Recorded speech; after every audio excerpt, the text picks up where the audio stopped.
Hi hello welcome to my channel. నా స్టోరీని మీరు సపోర్ట్ చేస్తారు అని మనస్ఫూర్తిగా కోరుకుంటున్నాను. Thank you. కథలోకి వెళ్దామా? రాక్షసుడు పార్ట్ 11. సంధ్య ఇస్తున్న చైన్ తీసుకోలేవుతా అని ఆలోచిస్తున్న సుప్రియకి విక్రమ్ తీసుకోమని చెప్పడంతో సుప్రియ తీసుకుంటుంది. కెట్టు, బావగారు, నేను ప్రియాని పెళ్లి చేసుకోవాలనుకుంటున్నాను, ప్లీజ్ మీరు ఎలా అయినా మా పెళ్ళి తనని ఒప్పించండి అని అడగటంతో విక్రమ్ సుప్రియ వైపు తిరిగి, నీకు ఈ పెళ్లి ఇష్టమేనా అని అడుగుతాడు. అన్నయ్య, నాకు తల్లి తండ్రి ఎవరి రేలు, వాళ్ళ తర్వాత నాకు ఉన్నది నువ్వు మాత్రమే, నువ్వు ఎలా చెప్తే నేను అలా వింటాను అని సుప్రియ అంటుంది. విక్రమ్ కొంచెంసేపు ఆలోచించి, సరే అయితే ఈరోజు సాయంత్రమే మేము రామచంద్రాపురం బయలుదేరుతున్నాం, మీరు అక్కడికి రండి, నేను కిట్టు వాళ్ళ పేరెంట్స్తో మాట్లాడతాను అని చెప్పడంతో కిట్టు ఆశ్చర్యంగా సంధ్య వైపు చూస్తాడు. సంధ్య, మా ఊరి పేరు విక్రమ్ చెప్పినప్పుడల్లా సంధ్యకి భయంగా అనిపిస్తూ ఉంటుంది. కిట్టు, ఇప్పుడు ఊరు ఎందుకు బావగారు, అక్కడ పరిస్థితులు ఏం బాగాలేవు, మళ్ళీ ఎప్పుడైనా వెళ్ళొచ్చు కదా అని అంటాడు. లేదు కిట్టు, అక్కడ అమ్మవారికి అభిషేకం జరిపించాలి, ఇంట్లో అసలు మంచిగా అనిపించట్లేదు అని విక్రమ్ చెప్తాడు. కిట్టు ఇంకేం మాట్లాడలేక, సరే బావగారు, ఇంకా నేను రూమ్కి వెళ్తాను, వెళ్ళి నా లగేజ్ సర్దుకుంటాను అని చెప్పి సుప్రియ వైపు తిరిగి వెళ్దామా అంటాడు. సుప్రియ విక్రమ్ వైపు చూసి, నువ్వు కూడా బట్టలు ప్యాక్ చేసుకురా, నువ్వు కిట్టుతో రామచంద్రపురం వస్తావు కదా, అప్పుడు మాట్లాడుకుందాం అని అంటాడు.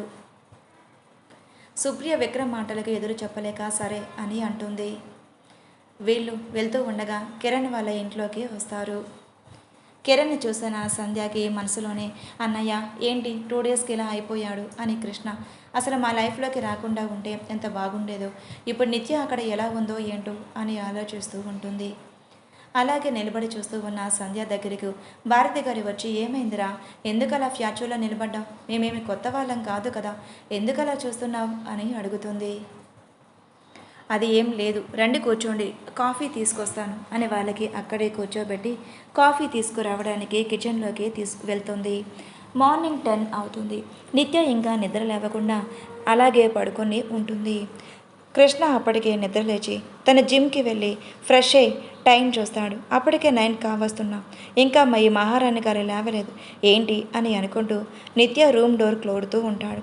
అలా ఎంతసేపటికి నిత్య రూమ్ డోర్ ఓపెన్ చేయకపోవడంతో కృష్ణ మనసులోనే, వామ్మో ఈ పెళ్ళేంటి, ఏదైనా చేసుకుని చచ్చిందా ఏంటి అని అనుకుని వేరే రూమ్ డోర్ ఓపెన్ చేసి ఆ బాల్కనీ డోర్ వైపు నుంచి నిత్య బాల్కనీకి వెళ్తాడు. నిత్య బాల్కనీ డోర్ ఓపెన్ చేసి ఉండటం చూసి, అమ్మయ్య బ్రతికించింది, ఏం చేస్తుంది లోపల అని వచ్చి చూసిన కృష్ణకి ఆశ్చర్యంగా, అసలు ఏ దిగులు లేకుండా ప్రశాంతంగా పడుకుని నిత్య ఫేస్ చూసి లేపాలి అని అనిపించకపోయినా కృష్ణ ఎక్కడ లేని కోపాన్ని తెచ్చుకొని పక్కనే ఉన్న వాటర్ బాటిల్ నీళ్లు మొత్తం నిత్య మొహం మీద వివసిస్తాడు. నిత్య భయంగా లేచి వర్షం వర్షం అని అంటుంది.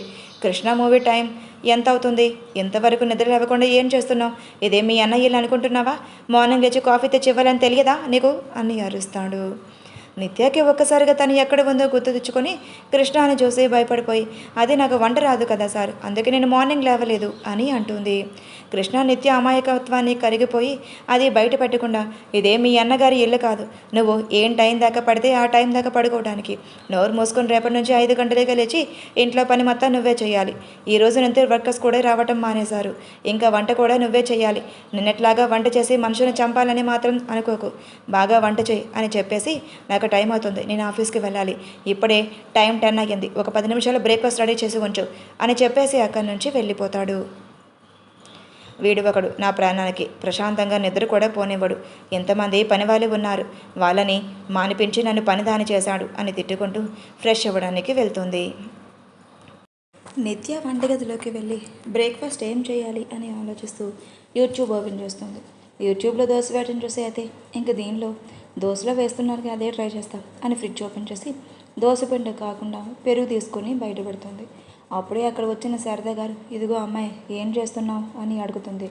నిత్య కోపంగా, చూడండి నేనేం చేస్తాను మీకెందుకు, మీ పని మీరు చూసుకోండి, నా పనికి మీరు అడ్డు రావద్దు అని అంటుంది.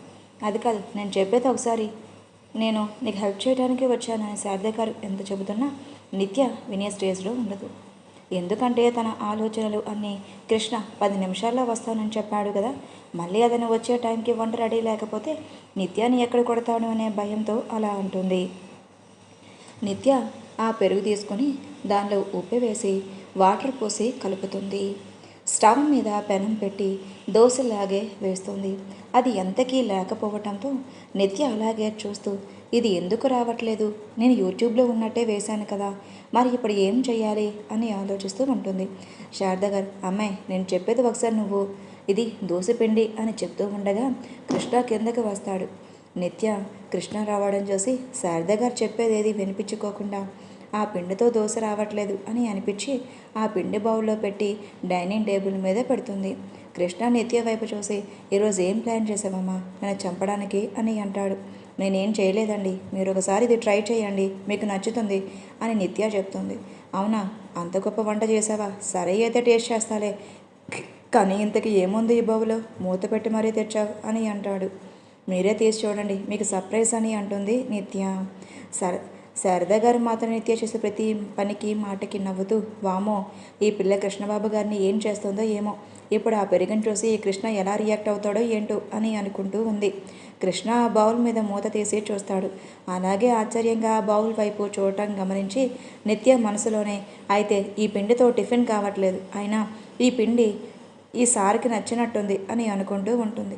కృష్ణ అలాగే ఉండిపోవటంతో నిత్య కూడా కదిలించకుండా పక్కనే ఉంచుకొని చూస్తూ ఉంటుంది. ఇంతలో కృష్ణ ఫోన్ రింగ్ అవ్వడంతో ఆ ఫోన్ రింగ్ టోన్ స్పృహలోకి వచ్చిన కృష్ణ, ఏంటిది అని మొహన్ చిట్లిస్తూ అడుగుతాడు. నిత్య అమాయకంగా, అది సార్ నేను ఫ్రిడ్జ్లో దోశ పిండి తీశాను, దీంతో దోశ వేస్తాను, అది రాలేదు, అందుకే ఏం చేయాలో అర్థం కాక ఈ బౌల్ తీసుకువచ్చి మేము ముందు పెట్టాను, ఇప్పుడు ఏం చేయమంటారు అని అడుగుతుంది. కృష్ణ అమాయకంగా చెప్తున్న నిత్య మాటలకు తనని కొట్టాలో లేకపోతే తిట్టాలో ఏం చెయ్యాలో అర్థం కాక అలాగే చూస్తూ ఉంటాడు. సార్ మిమ్మల్ని మీకు ఈ పిండి ఎలాగో నచ్చింది కదా, మీరు ఇది తినేస్తారా, నేను వడ్డించనా అని అంటుంది. నిత్య మాటలకి ఈసారి ఇంకా ఆశ్చర్యపోతూ అలాగే ఉండిపోతాడు కృష్ణ. మళ్ళీ మోహన్ కాల్ చేయడంతో ఈసారి లిఫ్ట్ చేసి, చెప్పరా అని అంటాడు. ఏమైందిరా, వాయిస్ ఎలా ఉంది అని మోహన్ అడగటంతో, ఎలా ఉందిరా, బాగానే ఉన్నాను, ప్రెజెంట్ అయితే నాకు ఏ పిచ్చి పట్టలేదు, ఒకవేళ పిచ్చి పట్టినట్లయితే నన్ను మెంటల్ హాస్పిటల్లో జాయిన్ చేయరా అని అంటాడు. మోహన్ కంగారుగా, ఏమైందిరా, ఏమైనా జరిగిందా ఏంటి, కొత్తగా మాట్లాడుతున్నావు అని ఆశ్చర్యంగా అడుగుతాడు. ప్రెజెంట్ అయితే ఏం కాలేదు, ఇక్కడే ఉండి ఈవిడ వంటలు తింటే నేను నిజంగా పోయేలా ఉన్నాను అని అంటాడు. అది కాదురా, నీకు నిత్య గురించి తెలుసు కదా, తనకి వంట చేయటం రాదు అని, మరి ఎలా తనకి నువ్వు వంట చేయమని చెప్తావు అని అంటాడు. నువ్వు అన్నదే నిజమేరా, వంట చేయటం రాదు, నేనే కాదు అనట్లేదు, కనీసం దోశపిండికి పెరుగుకి తేడా కూడా తెలియలేకపోతే ఎలా అని కృష్ణ అంటాడు. మోహన్ నవ్వు ఆపుకుంటూ, ఏమైందిరా ఇప్పుడు, ఎందుకు అలా మాట్లాడుతున్నావు, ఏం జరిగింది, నిత్య ఏమైనా చేసిందా అని అంటాడు. తను ఏం చేసిందిరా, ఒక్క నన్ను చంపడం తప్ప అన్నీ చేస్తుంది, వంట చేయమంటే దోశపిండి అని చెప్పి పెరుగు తీసుకొచ్చి నా ఎదురుగా పెట్టింది, ఏం చెయ్యాలని ఆలోచిస్తున్నా అంటాడు. అప్పటికి వెలుగుతుంది నిత్య పాపకి, అది దోశపిండి కాదు పెరుగు అని. శారద గారి కిచెన్లో నుంచి టిఫిన్ వేసుకొని వస్తారు. కృష్ణ ఆ టిఫిన్ చూస్తే, థ్యాంక్స్ శారదమ్మ, నన్ను బ్రతికించావు, లేదంటే ఇప్పుడు ఈ టిఫిన్ తినలేక నేను చచ్చేవాడిని అని పెరుగు వైపు చూసి చెప్తాడు. శారద గారు నిత్య వైపు చూసి, నిందాక నుంచి పిలుస్తుంది ఎందుకే, ఇది దోశపిండి కాదు పెరుగు అని చెప్పడానికి, నువ్వేమో నా మాట అస్సలు వినిపించుకోలేదు, ఇప్పుడు అర్థమయ్యిందా అని అంటుంది.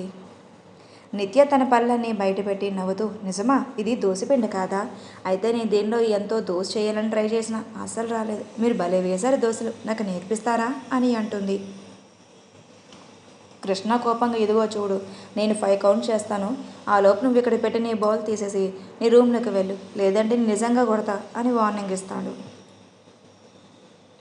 నిత్య ఏం మాట్లాడకుండా సైలెంట్గా ఆ బౌల్ తీసుకుని, నేను ఫస్ట్ టైం వంట చేయడానికి ట్రై చేస్తుంటే అవి రావట్లేదు, మీరేమో తిడుతున్నారు, మంచిగా చెప్తే చేస్తాను కదా, ఎందుకు తిడతారు, నాకు నేర్పిస్తే నేర్చుకుంటా, అంతేకాని నన్ను తిడితే మాత్రం నేను పడను అని అంటుంది. కృష్ణ కోపంగా వెళ్తున్న నిత్య వైపు చూస్తూ ఉంటాడు.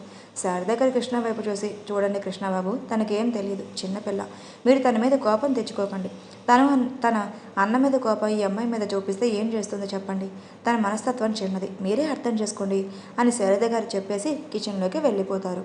కృష్ణ ఆలోచిస్తూ టిఫిన్ పూర్తి చేసి, దీనికి ఏదో ఒక నిర్ణయం తీసుకోవాలి, నేను ఆ విక్రమ్ మీద పగతోటి నిత్యగా పెళ్లి చేసుకున్నాను, అలా అని తన జీవితాన్ని నాశనం చేయాలనుకోవట్లేదు అని ఆలోచించుకుంటూ అక్కడి నుంచి ఆఫీస్కి స్టార్ట్ అవుతాడు.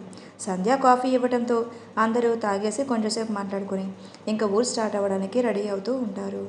సంధ్యకి తన మనసులో అలజడిగా అనిపించి విక్రమ్ని మరోసారి అడుగుతుంది, ఇప్పుడు ఊరు వెళ్ళడం అవసరమా సార్, నాకు భయంగా ఉంది అని అంటుంది.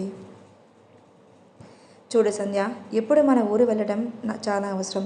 పైగా నాకు అక్కడ కొన్ని పనులు ఉన్నాయి. నేను అవి చూడాలి, అర్థం చేసుకో అని అంటాడు. సంధ్య అక్కడ పిన్ని వాళ్ళు నన్ను విక్రమ్ సార్తో చూసి ఏమంటారు? వాళ్ళ ఆస్తి కోసం నన్ను ఏం చేసినా పర్వాలేదు, కానీ విక్రమ్ సార్కి ఏ హాని జరగకూడదు అని ఆ దేవుడి దండం పెట్టుకొని సంధ్య కూడా రెడీ అవుతూ ఉంటుంది. విక్రమ్ సంధ్య మీరు రెడీ అవుతూ ఉండండి, నేను ఇప్పుడే బయటికి వెళ్ళి 1 గంటలో వచ్చేస్తాను అని విక్రమ్ సంధ్యకి చెప్పేసి కృష్ణ ఆఫీస్కి స్టార్ట్ అవుతాడు. ఆఫీస్లో కృష్ణ ఎదురుగా కూర్చున్న మోహన్ పెద్దగా నవ్వుతూ, అదేంట్రా, దోశపిండికి బదులు పెరుగుతో దోశలు వేయటం ఏంటి? అది రాక బౌల్ తీసుకువచ్చి నువ్వు ముందు పెట్టడం ఏంట్రా అని పెద్దగా నవ్వుతూ ఉంటాడు. కృష్ణ కోపంగా, ఏం కాపుతావా? తనకి వంట చేయటం రాదనుకుంటా, అందుకే తను అలా చేసింది. అంతేకాని అది ఏదో పెద్ద మిస్టేక్ లాగా ఎందుకు అంత పెద్దగా నవ్వుతున్నావు అని సీరియస్ అవుతాడు. కానీ మోహన్కి ఎంత నవ్వు ఆపకపోగా కృష్ణ లేచి, నేను బయటికి గెంటేస్తారా ఇప్పుడు నువ్వు నవ్వు ఆపకపోతే అని బెదిరిస్తూ ఉంటాడు. అదే టైంకి Vikram Krishna cabin door knock చేసి, నేను లోపలికి రావచ్చా అని అంటాడు. కృష్ణ కోపంగా, అసలు నువ్వు ఎవరు పర్మిషన్ తీసుకుని నేను ఆఫీసులోకి వచ్చావు? ముందు ఇక్కడి నుంచి బయటకు వెళ్ళు అని సీరియస్గా అరుస్తాడు. అది నేను నీతో అర్జెంటుగా మాట్లాడాలి, ప్లీజ్ అర్థం చేసుకోండి అని విక్రమ్ చెప్తుండే మోహన్ కూర్చోబెట్టి, నువ్వు కొంచెం సేపు కూల్గా ఉండు విక్రమ్ ఏం చెప్తాడో విను, దాన్ని బట్టి నువ్వు మాట్లాడు, అంతేకాని ఎందుకు ప్రతిదానికి ఆవేశపడతావు అని మోహన్ కృష్ణకి నచ్చజెప్పి విక్రమ్ని లోపలికి రమ్మంటాడు. మోహన్ విక్రమ్ వైపు చూసి, చెప్పండి, మీరు ఎందుకు మమ్మల్ని కలవాలి అని అనుకుంటున్నారు, తెలుసుకోవచ్చా అని మోహన్ అడుగుతాడు. విక్రమ్ కొంచెంసేపు ఆలోచించి ఒక నిర్ణయానికి వచ్చి, ఇక తప్పదు అని అనుకుని, ఇది ఏంటంటే, ఈరోజు సాయంత్రం మేము రామచంద్రపురం బయలుదేరుతున్నాం, అక్కడికి మీరు కూడా రావాలి అని అంటాడు. కృష్ణ కోపంగా, అక్కడికి మేమెందుకు రావాలి? మాకు ఏ సంబంధం? మీరు వెళ్తే వెళ్ళండి, మేము మాత్రం అక్కడికి రాం అని అంటాడు. అది కాదు కృష్ణ, నేను చెప్పేది ఒకసారి విను. అక్కడ మా కులదైవం అమ్మవారు ఉన్నారు. మీరు వస్తే మీ ఇద్దరి చేత అమ్మవారి అభిషేకం చేయిస్తాను అని మొక్కుకున్నాను, ప్లీజ్ అర్థం చేసుకోండి అని విక్రమ్ అడుగుతాడు. కృష్ణ ఏం మాట్లాడకుండా విక్రమ్ వైపు కోపంగా చూస్తూ ఉంటాడు. ఇంతలో మళ్ళీ విక్రమ్ మాట్లాడుతూ, చూడు కృష్ణ, నేను ఆ రోజు రాధాని అలా చేయలేదు. నువ్వు ఆ విషయం తెలుసుకుంటే మన ఇద్దరం మంచిది. పైగా నువ్వు నా మీద పంతంతో పగతో నా చెల్లిని పెళ్లి చేసుకున్నావు. తను చాలా మంచిది, అమాయకురాలు. చిన్నప్పటి నుంచి నేను చేస్తున్న పని వల్ల తను దూరం పెట్టాను, ఎందుకంటే తనకి నా వల్ల ఎలాంటి హాని జరగకూడదు అని. పాపం, దానికి చిన్నప్పటి నుంచి తల్లి తండ్రి ప్రేమ లేదు, అన్నయ్య ప్రేమ లేదు. తన ఒంటరిగానే అన్నయ్య ఎదుర్కొంది. ప్లీజ్ దయచేసి తనని ప్రేమగా చూసుకో, తనని అర్థం చేసుకో. తన ప్రాణంగా ప్రేమించిన కిరణ్కి కూడా నువ్వు దూరం చేసావు. వాడంటే అబ్బాయి కాబట్టి ఎలా అయినా తట్టుకుంటాడు, కానీ ఆడపిల్ల అలా కాదు. ఇటు పుట్టింటి వారి ప్రేమ లేక, అటు కట్టుకున్న వాడి ప్రేమ లేక నా చెల్లెలు ఎంత నలిగిపోతుందో ఆ బాధ నేను అర్థం చేసుకోగలను. నువ్వు దయచేసి నా చెల్లెని బాధ పెట్టకుండా ఉంటే అదే చాలు. ప్లీజ్ కృష్ణ, ఈ ఒక్కసారి నా మాట వినండి. మాతో ఊరికి రండి. మాతో రావడం ఇష్టం లేకపోతే మీరు సపరేట్గా రామచంద్రపురం రండి. మీరు మాతో కలిసి ఉండకుండా సపరేట్గా ఉండే ఏర్పాట్లు నేను చేస్తాను అని విక్రమ్ కృష్ణకు చెప్పేసి అక్కడి నుంచి వెళ్ళిపోతాడు. కృష్ణ ఆలోచిస్తూ, నేను నిత్యాన్ని పెళ్లి చేసుకుని ఏమైనా తప్పు చేశానా, లేదంటే విక్రమ్ మీద పగతో కరెక్ట్ చేశానా, ఏమీ అర్థం కావట్లేదు అనే ఆలోచన మధ్య కొట్టిమిట్టాడుతున్న కృష్ణకి మోహన్ నవ్వు చూసింది. నువ్వు చేసింది ముమ్మాడికి తప్పే కృష్ణ అని చెప్తాడు. కృష్ణ మోహన్ వైపు చూసి, నేను తప్పు చేసిన నువ్వు ఎలా అంటావు? నేను ఆ విక్రమ్ మీద పగతో మాత్రం నిత్యాన్ని పెళ్లి చేసుకున్నాను, కానీ నిత్య గురించి పూర్తిగా తెలుసుకోకుండా తొందరపడ్డాను అని నాకు అనిపిస్తుంది అని అంటాడు. మరి ఇప్పుడు ఏం చేయాలనుకుంటున్నావు కృష్ణ? నువ్వు ఏదైనా చెయ్యాలనుకుంటే ఒకసారి ఆలోచించు. ఒక ఆడపిల్ల జీవితం నీ చేతుల్లో ఉంది. నువ్వు నిత్యాన్ని భారీగా యాక్సెప్ట్ చేస్తావు, లేదంటే విక్రమ్ పగ మీద నువ్వు తన దూరం పెట్టి ఇంకా నరకం చూపిస్తావు నీ ఇష్టం, కానీ ఏదైనా సరే ఆలోచించి నిర్ణయం తీసుకో అని మోహన్ చెప్తాడు.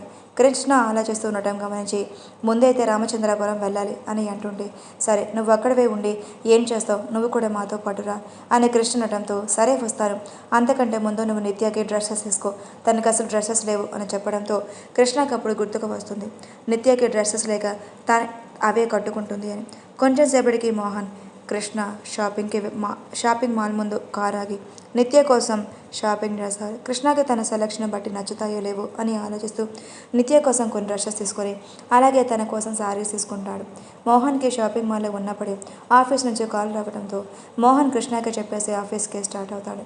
కృష్ణకి అక్కడే ఉన్న ఒక శారీ నచ్చి అది తీసుకొని ప్యాక్ చేయమని చెప్తాడు. అలా నిత్య కోసం అన్ని తీసుకొని ఇంటికి స్టార్ట్ అవుతాడు. ఇంటికి వచ్చిన కృష్ణకి నిత్య ఎక్కడ కనిపించకపోవడంతో శారదని పిలుస్తాడు. శారద గారి కిచెన్ నుంచి బయటకు వచ్చి, చెప్పండి బాబుగారు అని అనటంతో అది శారదమ్మ, ఆ అమ్మాయి ఎక్కడ ఉంది అని అంటాడు. ఆ అమ్మాయి తన రూమ్లో ఉంది బాబు, నేను పని చేసుకుంటున్నాను అని చెప్పడంతో, అవునా సరే, నువ్వు కొంచెం ఈ బట్టలు తనకి ఇస్తావా అని అడుగుతాడు. లేదు బాబు, నాకు కొంచెం వంటగదిలో చాలా పని ఉంది, కొంచెం మీరే వెళ్ళి ఇవ్వవా అని చెప్పడంతో కృష్ణ ఇంకా చేసేదేం లేక నిత్య రూమ్లోకి వెళ్తాడు. నిత్య తన రూమ్లో కిరణ్ గురించి ఆలోచిస్తూ ఉంటుంది. ఇంతలో కృష్ణ అక్కడికి షాపింగ్ కవర్స్తో వచ్చి తన మీద విసురుతాడు. అవేంటో అని చూస్తే నిత్య కోసం బట్టలు. అవి చూసి ఏంటండి ఇవి అని అడుగుతుంది. నీకు బట్టలు తీసుకొచ్చాను, నిన్ను ఇక్కడికి అప్పుడే అనుకున్నా నువ్వు ఎవరి చెల్లివైనా ఒక ఆడపిల్లవి, నేను నీ మీద ఎలా పగ తీర్చుకోవాలి అనుకున్నా నీకు అని సదుపాయాలు అమర్చాలి కదా అని అంటాడు.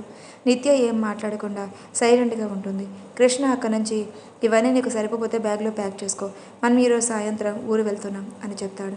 నిత్య ఎక్కడికండి అని అడుగుతుంటే, వెళ్తే నీకే తెలుస్తుందిగా, మళ్ళీ ఎక్కడికి అని నేనెందుకు చెప్పడం అని పొగరిగా చెప్పేసి అక్కడి నుంచి వెళ్ళిపోతాడు. నిత్య మనసులో, దరిద్రుడు ఎక్కడికి వెళ్ళింది కూడా చెప్పకుండా ప్యాక్ చేసుకో అంటే నేను బట్టలు ప్యాక్ చేసుకోవాలా అని తిట్టుకుంటూ ఉంటుంది. కృష్ణ వెళ్ళిన వాడు వెళ్లకుండా మళ్ళీ తిరిగి వచ్చి, ఏదైనా సరే నువ్వు మనసులో తిట్టుకుంటే నాకు కోపం వస్తుంది, అందుకని లోపల తిట్టుకోవడం మానేసి నేను చెప్పింది చేయి, అలా చేయలేదంటే ఈ ఇల్లు మొత్తం మీ చేత క్లీన్ చేస్తాం అని బెదిరించడం. నిత్య సైలెంట్గా ఉంటుంది. కృష్ణ అక్కడి నుంచి వెళ్ళిపోతూ నిత్య వైపు ఈవెల్ స్మైల్తో చూసి వెళ్తాడు. నిత్య తనలో తానే కొనుక్కుంటూ ఆ డ్రెస్ చూస్తుంది. ఒకసారి ట్రయల్ వేసిపోతుంది, మళ్ళీ సరిపోకపోతే నలుగురిలో అంబాసిడరింగ్గా ఉంటుంది అని నిత్యకి అనిపించి ఆ డ్రెస్సెస్ ట్రయల్ వేస్తుంది. కొన్ని డ్రెస్సెస్ తనకి లైట్గా ఉంటే, మరికొన్ని డ్రెస్సెస్ లూజ్గా ఉంటాయి. అసలు తన మెజర్మెంట్స్కి మ్యాచ్ అయ్యే విధంగా ఒక్క డ్రెస్ కూడా లేకపోవడంతో నిత్యకి కోపం వచ్చి ఆ డ్రెస్సులని పక్కకు విసిరేస్తుంది. వాటిలో సారీస్ ఉండటంతో అవి ప్యాక్ చేసుకుంటుంది. నిత్య శారీస్ ప్యాక్ చేస్తూ, వీడికి డ్రెస్సెస్ తేవడం రాకపోతే నన్ను తీసుకుని వెళ్ళొచ్చు కదా, ఈ డ్రెస్సెస్ తీసుకొచ్చి నా మొహం మీద కొట్టాడు, ఇవేమీ నాకు అస్సలు సెట్ అవ్వలేదు అని అనుకుంటూ ఉంటుంది. ఇందులో నిత్యకి ఒక ఐడియా వచ్చి శారద గారి దగ్గరికి వెళ్తుంది. ఆవిడ కిచెన్లో వంట చేస్తుండటం గమనించి, ఆంటీ అది మీతో కొంచెం మాట్లాడాలి అని అంటుంది. చెప్పండి అమ్మాయి గారు అని శారద గారు అంటే, అమ్మాయి గారు అని ఏమీ వద్దు కానీ నిత్య అని పిలవండి, నేను నాకు ఒక చిన్న హెల్ప్ చేస్తారా అని నిత్య అడుగుతుంది. శారద గారు ఆశ్చర్యంగా ఏం చెయ్యాలి అని అడగటంతో, నాతో షాపింగ్కి వస్తారా, నాకు డ్రెస్సెస్ లేవు అని అడుగుతుంది. శారద గారు, అదేంటి ఇందాక కృష్ణబాబు తీసుకువచ్చి ఇచ్చారు కదా అని ఆవిడ అడుగుతుంది. కానీ అవి నాకు సరిపోవట్లేదు అని అంటుంది. సరే అయితే నేను కృష్ణబాబుని పర్మిషన్ అడిగి వస్తాను అని శారద గారు కృష్ణ దగ్గరికి వెళ్తారు. కృష్ణ ఆఫీస్ వర్క్ చేసుకుంటూ బిజీగా ఉండటంతో శారద గారికి ఏం మాట్లాడాలో అర్థం కాక తన చేతిలో నలుపుకుంటూ ఉంటుంది. ఎంతలో కృష్ణ అటువైపు చూసి, ఏమైంది శారదమ్మ, ఎందుకు వచ్చావని అడగటంతో, అది బాబు, నేను అమ్మాయి గారు షాపింగ్కి వెళ్ళి వస్తామని శారద గారు అడుగుతారు, ఎందుకు అన్నట్టుగా కృష్ణ చెప్పడంతో, అంటే మీరు తెచ్చిన బట్టలు తనకి సరిపోవటం లేదంట అని శారదమ్మ చెప్తుంది. సరే అయితే తనని తీసుకువెళ్ళి, పూర్తి బాధ్యత నీదే, నీతో పాటు సెక్యూరిటీ కూడా వస్తుంది అని కృష్ణ స్ట్రిక్ట్గా చెప్పడంతో శారద గారు చేసేదేం లేక సరే అంటారు. శారద గారికి కొన్ని డబ్బులు ఇచ్చి, కృష్ణ ఇంక మీరు వెళ్ళి తొందరగా వచ్చేయండి, ఈరోజు సాయంత్రం మేము ఊరు వెళ్తున్నాం, తాతయ్య లేరు కదా, వచ్చే కానేకి చెప్పు అని అంటాడు. శారదమ్మ గారు సరే బాబు, నేను తొందరగా వెళ్ళి వచ్చేస్తాను అని మనీ తీసుకుని కిందకు వస్తుంది. కింద నిత్య టెన్షన్గా అటు ఇటు తిరుగుతూ ఒప్పుకున్నాడా లేదా అని కంగారుగా శారదమ్మ కోసం ఎదురు చూస్తూ ఉంటుంది. ఇంతలో ఆవిడ రావడంతో, ఆంటీ ఒప్పుకున్నాడా అని అడుగుతుంది. ఒప్పుకున్నాడని చెప్పడంతో, సరే పదండి అని ఫాస్ట్గా వెళ్ళి వచ్చేద్దాం అని అంటుంది. శారదమ్మ గారికి నిత్య మీద డౌట్గా ఉన్న, ఓ అమ్మాయి, నువ్వు షాపింగ్ దాకా వెళ్ళి అక్కడి నుంచి తప్పించుకోవాలని ఆలోచిస్తున్నావా ఏంటి, అలా మాత్రం చేయకు, అసలే మా కృష్ణబాబు మంచివాడి కాదు, ముందుగానే చెప్తున్నా, పైగా మన వెనక సెక్యూరిటీ కూడా ఉంది, మన ఇద్దరమే వెళ్ళట్లేదు అని చెప్పడంతో అప్పటి వరకు తను అనుకున్న ప్లాన్ మొత్తం నేలలో పూసిన పన్నీరులా అయిపోతుంది. నిత్య తన మనసులోనే, ఏంటి ఇలా జరిగింది, నేను ఎలాగోలా షాపింగ్ మాల్కి వెళ్ళినట్టు వెళ్ళి అక్కడి నుంచి తప్పించుకోవాలని ఎన్నో అనుకున్నా, కానీ అలా కాకుండా ఇప్పుడు సెక్యూరిటీ కూడా వస్తుంది, పైగా వీళ్ళ ముందు కనిపెట్టేసింది, ఇప్పుడు ఏం చెయ్యాలి, ఎలా తప్పించుకోవాలని తనలో తానే అనుకుంటూ ఉన్న నిత్యకి శారదమ్మ గారు కదపడంతో, అలాంటిదేం లేదంటీ అని తలపడుతూ చెప్తుంది. సరే పదమ్మాయి, మనం తొందరగా వచ్చేద్దాం, అప్పటికే చాలా టైం అయింది, మళ్ళీ మీరు సాయంత్రం ఊరు వెళ్ళాలంటే కదా అని శారద గారు తొందరగా చేయటంతో నిత్య ఇంకా చేసేదేం లేక షాపింగ్ మాల్కి స్టార్ట్ అవుతుంది. నిత్య వాళ్ళు షాపింగ్కి వెళ్ళి నిత్యకి కావాల్సిన డ్రెస్సెస్లో ఇంకా తనకి కావాల్సిన ఇన్నర్స్ అని తీసుకుని ఇంటికి స్టార్ట్ అవుతారు. నిత్య దగ్గరగా ఉండటంతో, ఏమైంది, ఎందుకు అలా ఉన్నావు అని అడుగుతుంది. అది అన్నయ్యతో మాట్లాడని ఉంది, ఒక్కసారైనా అన్నయ్యని కలవచ్చా అని అడుగుతుంది.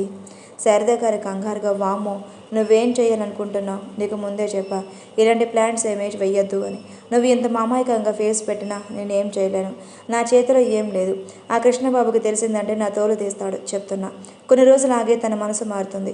అప్పుడు మీ అన్నయ్యతో నువ్వు మాట్లాడటానికి తను ఒప్పుకుంటాడు. తొందరపడి ఏ నిర్ణయం తీసుకోకు అని శారద గారు చెప్పడంతో నిత్య సరే అన్నట్టుగా తల ఊపుతుంది. అలా వాళ్ళ మాటల మధ్యలోనే ఇంటికి చేరుకోవడంతో నిత్య ఫాస్ట్గా తన రూమ్లోకి వెళ్ళిపోతుంది. శారదమ్మ గారు ఒక నిట్టూర్పు విడిచి కిచెన్లోకి వెళ్ళి వంట చేసి కృష్ణాని ఇంకా నిత్యాన్ని పిలిచి ఇద్దరికి భోజనం వడ్డిస్తారు. నిత్య ఏం మాట్లాడకుండా సైలెంట్గా తినేసి తన రూమ్లోకి వెళ్తూ ఒక్క నిమిషం అలాగే కృష్ణ వైపు చూసి మీతో ఒక విషయం చెప్పాలి అని అంటుంది. ఏంటది అని కృష్ణ బేస్ వాయిస్ అనడంతో నిత్య భయపడుతూ ఉంటుంది. వాళ్ళు ఒకసారి అన్నయ్యతో మాట్లాడిన ఉంది, మీరు హెల్ప్ చేస్తారా అండి అని నిత్య అడగడంతో వామో ఏంటి అమ్మాయి, నువ్వు ఇలాంటి ఆలోచన చేయకు. అసలే మా కృష్ణబాబు మంచివాడు కాదు. నువ్వు ఇలా ఆలోచించావని తెలిసి ఏం చేస్తాడు ఏంటో. నేను మాత్రం ఇలాంటి విషయాల్లో నీకు హెల్ప్ చేయలేను అని ఆవిడ చెప్పడంతో నిత్య బాధగా సరే అండి అని అంటుంది. ఆవిడ నిత్య బాధను చూసి కొన్ని రోజులు సర్దుకుపోతూ తర్వాత కృష్ణబాబు అర్థం చేసుకుంటాడు. మీ అన్నయ్యతో మాట్లాడటానికి నిదానంగా ఒప్పుకుంటాడు. అంతేకాని నువ్వు తొందరపడి ఎలాంటి నిర్ణయాలు తీసుకోకు అని శారద గారు చెప్పడంతో నిత్య సరే అని తల ఊపుతుంది. వాళ్ళ మాటల మధ్యలో ఇంటికి చేరుకుంటారు. నిత్య తన రూమ్లోకి వెళ్ళిపోతుంది. శారదమ్మ గారు ఒక నిట్టూర్పు విడిచి కిచెన్లోకి వెళ్ళి వంట చేసి నిత్యాన్ని కృష్ణకి వడ్డేస్తుంది. కృష్ణ తింటూ ఉంటాడు. నిత్య ఫాస్ట్గా తిని అక్కడి నుంచి వెళ్ళిపోతూ వెనక్కి తిరిగి మీతో ఒక విషయం మాట్లాడాలి అని నిత్య తడబడుతూ అడుగుతుంది. కృష్ణ సీరియస్గా బేస్ వాయిస్తో ఏంటది అని అడగటంతో నిత్య భయపడిపోయి అది నేను ఒకసారి అన్నయ్యతో మాట్లాడవచ్చని భయంగా అడుగుతుంది. కృష్ణ కోపంగా ఇప్పుడు మీ అన్నయ్యతో మాట్లాడకపోతే చచ్చిపోతావా? అంత అవసరమేమీ లేదు. నోరు మూసుకొని వెరీ రెడీగా ఉండు. ఇంకొక 1 అవర్లో మనం స్టార్ట్ అవుతున్నాం అని కృష్ణ చెప్తాడు. నిత్య ఏడుస్తూ తన రూమ్లోకి వెళ్ళిపోతుంది. శారద గారు కృష్ణ దగ్గర తిరిగి ఎందుకు బాబు అమ్మాయిని అలా మాటలతో బాధపడతావు? ఆ అమ్మాయి చేసిన తప్పేంటి? తప్పు ఏదైనా ఉంటే వాళ్ళ పెద్దవాళ్ళతో తెచ్చుకోండి. తను ఏ తప్పు చేయలేదు కదా. తనకు తెలుసు, మరి ఎందుకు మీరు ఆ అమ్మాయిని మాటలు అంటున్నారు? మీకు ఎవరి మీద పగ ఉంటే వారి మీద పగ తెచ్చుకోండి. అంతేకాని ఆ పగ కారణంగా ఒక ఆడపిల్లని నిందించడం చాలా తప్పు అని శారదగా చెప్పేసి మళ్ళీ కృష్ణ ఏమంటాడని నాకు తెలిసినంత వరకు చెప్పాను బాబు. నాది ఏదైనా తప్పు ఉంటే క్షమించండి అని చెప్పేసి అక్కడి నుంచి కిచెన్ రూమ్లోకి వెళ్ళిపోతుంది. ఈ కృష్ణ ఆలోచిస్తూ నేను ఏదైనా తప్పు చేశానా? తొందరపడి నిర్ణయం ఏం తీసుకోలేదు కదా. విక్రమ్ మీద పగ ఉంటే అది విక్రమ్ తోటి తేల్చుకోవాలి.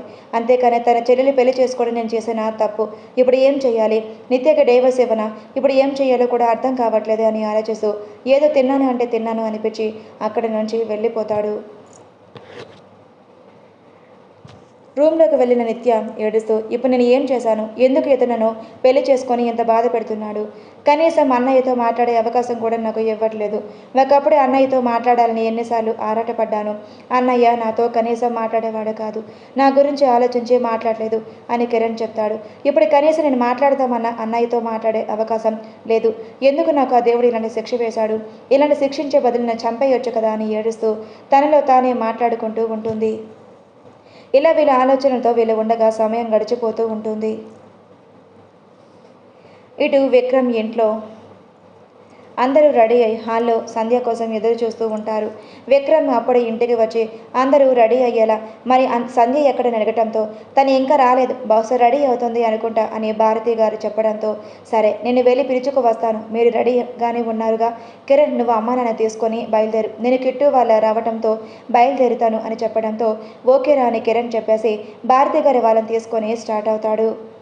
విక్రమ్ ఫాస్ట్గా రూమ్లోకి వెళ్ళి చూస్తే అక్కడ చూసిన దృశ్యాన్ని ఆశ్చర్యపోతూ అలాగే ఉండిపోతాడు.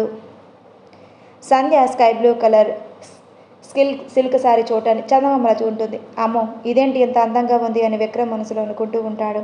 కానీ సంధ్య మనసులో తను రెడీ అవుతున్న ఒకటే ఆలోచన తొలిచివేస్తుంది. ఇప్పుడు ఆ ఊరు వెళ్తే అక్కడ పిన్ని వాళ్ళు ఏం చేస్తారో ఏంటో, నాకేమైనా పర్వాలేదు కానీ విక్రమ్ గారికి ఏం కాకుండా ఉండేలా చూడు దేవుడా అని తన మనసులోనే దండం పెట్టుకుంటూ ఉంటుంది. అలా సంధ్య తన మనసులోనే దేవుణ్ణి వేడుకుంటూ ఉండగా విక్రమ్ సడన్గా సంధ్యని వెనక నుంచి వచ్చి హత్తుకుంటాడు. సంధ్య భయపడిపోయి అరుస్తుంది. ఓయ్ భయపడకు, నేనే అని విక్రమ్ చెప్పడంతో సంధ్య కొంచెం సేపటికి స్థిమితపడి ఏంటండి అసలు మీకు మైండ్ పనిచేస్తుందా అని సంధ్య సీరియస్ అవుతుంది. అసలే భయంగా ఉంది కదా పాపం, ఏంటి నా మీద నోరు లేగుస్తుంది అని విక్రమ్ సీరియస్గా మాట్లాడుతూ ఉండటంతో అంటే అది అని మళ్ళీ పిలుస్తూ సరే ఈ చీర చాలా అందంగా ఉన్నాం అని విక్రమ్ అంటుంటే సరే కింద అన్నయ్య వాళ్ళు నా కోసం వెయిట్ చేస్తున్నారు కదా అని సంధ్య అంటుంది. వాళ్ళు ఇప్పుడే స్టార్ట్ అయ్యారు, మన కిట్టు వాళ్ళు రాగానే మనం కూడా స్టార్ట్ అవుదాం అని విక్రమ్ అంటాడు. సరే మీరు వెళ్ళి ఫ్రెష్ అప్ అవ్వండి, నేను మీకోసం కాఫీ తీసుకువస్తాను అని సంధ్య అక్కడి నుంచి వెళ్ళబోతూ ఉండగా విక్రమ్ సంధ్య చెయ్యి పట్టుకొని తన మీదకు లాక్కుంటాడు. సంధ్య కంగారుగా వదలండి అని అంటుంది. వదలని లేదు, ఒక ముద్దు ఇవ్వచ్చు కదా అని విక్రమ్ అంటుంటే సిగ్గుపడుతూ ప్లీజ్ అండి వదలండి నేను అని లేదు అని సంధ్య చెప్పిన గోడకి లాక్ చేసి తన పెదవులు అందుకుంటాడు. కొంచెం సేపటికి విక్రమ్ దూరం జరిగి సరే నువ్వు వెళ్ళి కాఫీ తీసుకుని రా, నేను ఫ్రెష్ అవుతాను అని సంధ్యని పట్టించుకోకుండా అక్కడి నుండి వెళ్ళిపోతాడు.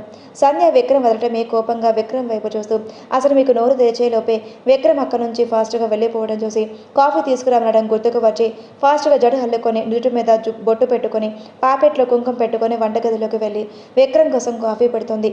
ఇంతలో కిట్టి వాళ్ళు రావడంతో వాళ్ళు మాట్లాడుతూ వాళ్ళకి కూడా కాఫీ ఇచ్చి విక్రమ్ కోసం కాఫీ ఇవ్వడానికి రూమ్లోకి వెళ్తుంది. విక్రమ్కి కాఫీ ఇచ్చి అతని కోసం కబోర్డ్ డోర్ ఓపెన్ చేసి విక్రమ్కి డ్రెస్ తెచ్చి మీరు రెడీ అవ్వండి, నేను కింద కిట్టు వాళ్ళు వచ్చారు వాళ్ళతో మాట్లాడుతూ ఉంటాను అని చెప్పి సంధ్య వెళ్ళిపోతుంది. విక్రమ్ రెడీ అయి కిందకు వచ్చేసరికి కిట్టు సుప్రియ ఇద్దరు ఒకరినొకరు తిట్టుకుంటూ ఉంటారు. సంధ్య మెట్లు దిగుతూ వీళ్ళు ఎప్పుడు చూసిన తిట్టుకుంటూనే ఉంటున్నారు, అసలు వీళ్ళు ఎలా లవ్ చేసుకుంటున్నారో ఏంటో అని ఆలోచిస్తూ మెట్లు దిగుతుంది.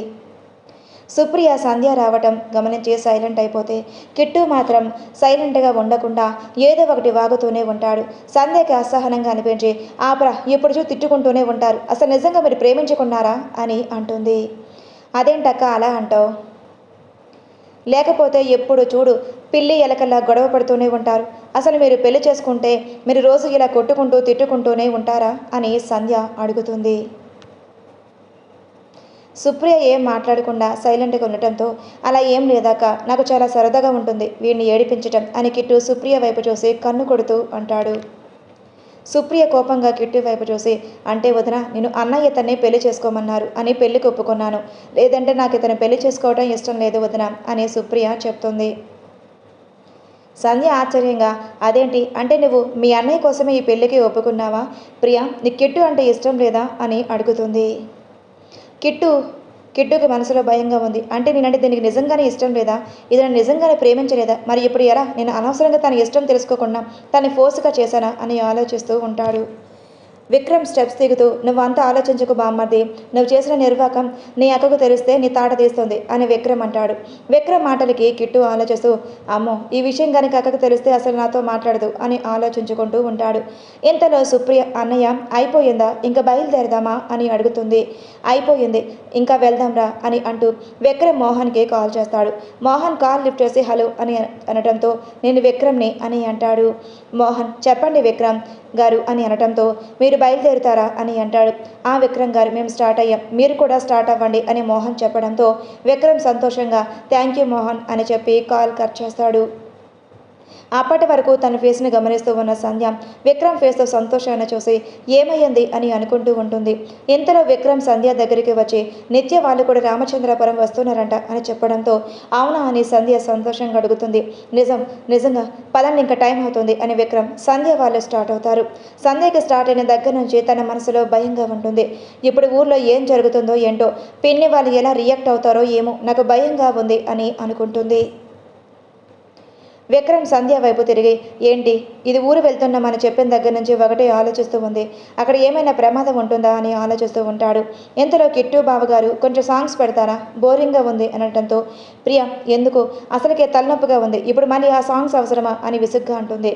కిట్టు అంటే అది నాకు బోర్గా ఉంది, నువ్వేం మాట్లాడట్లేదు కదా అని, అందుకే సాంగ్స్ అయినా వింటాను అని అంటాడు.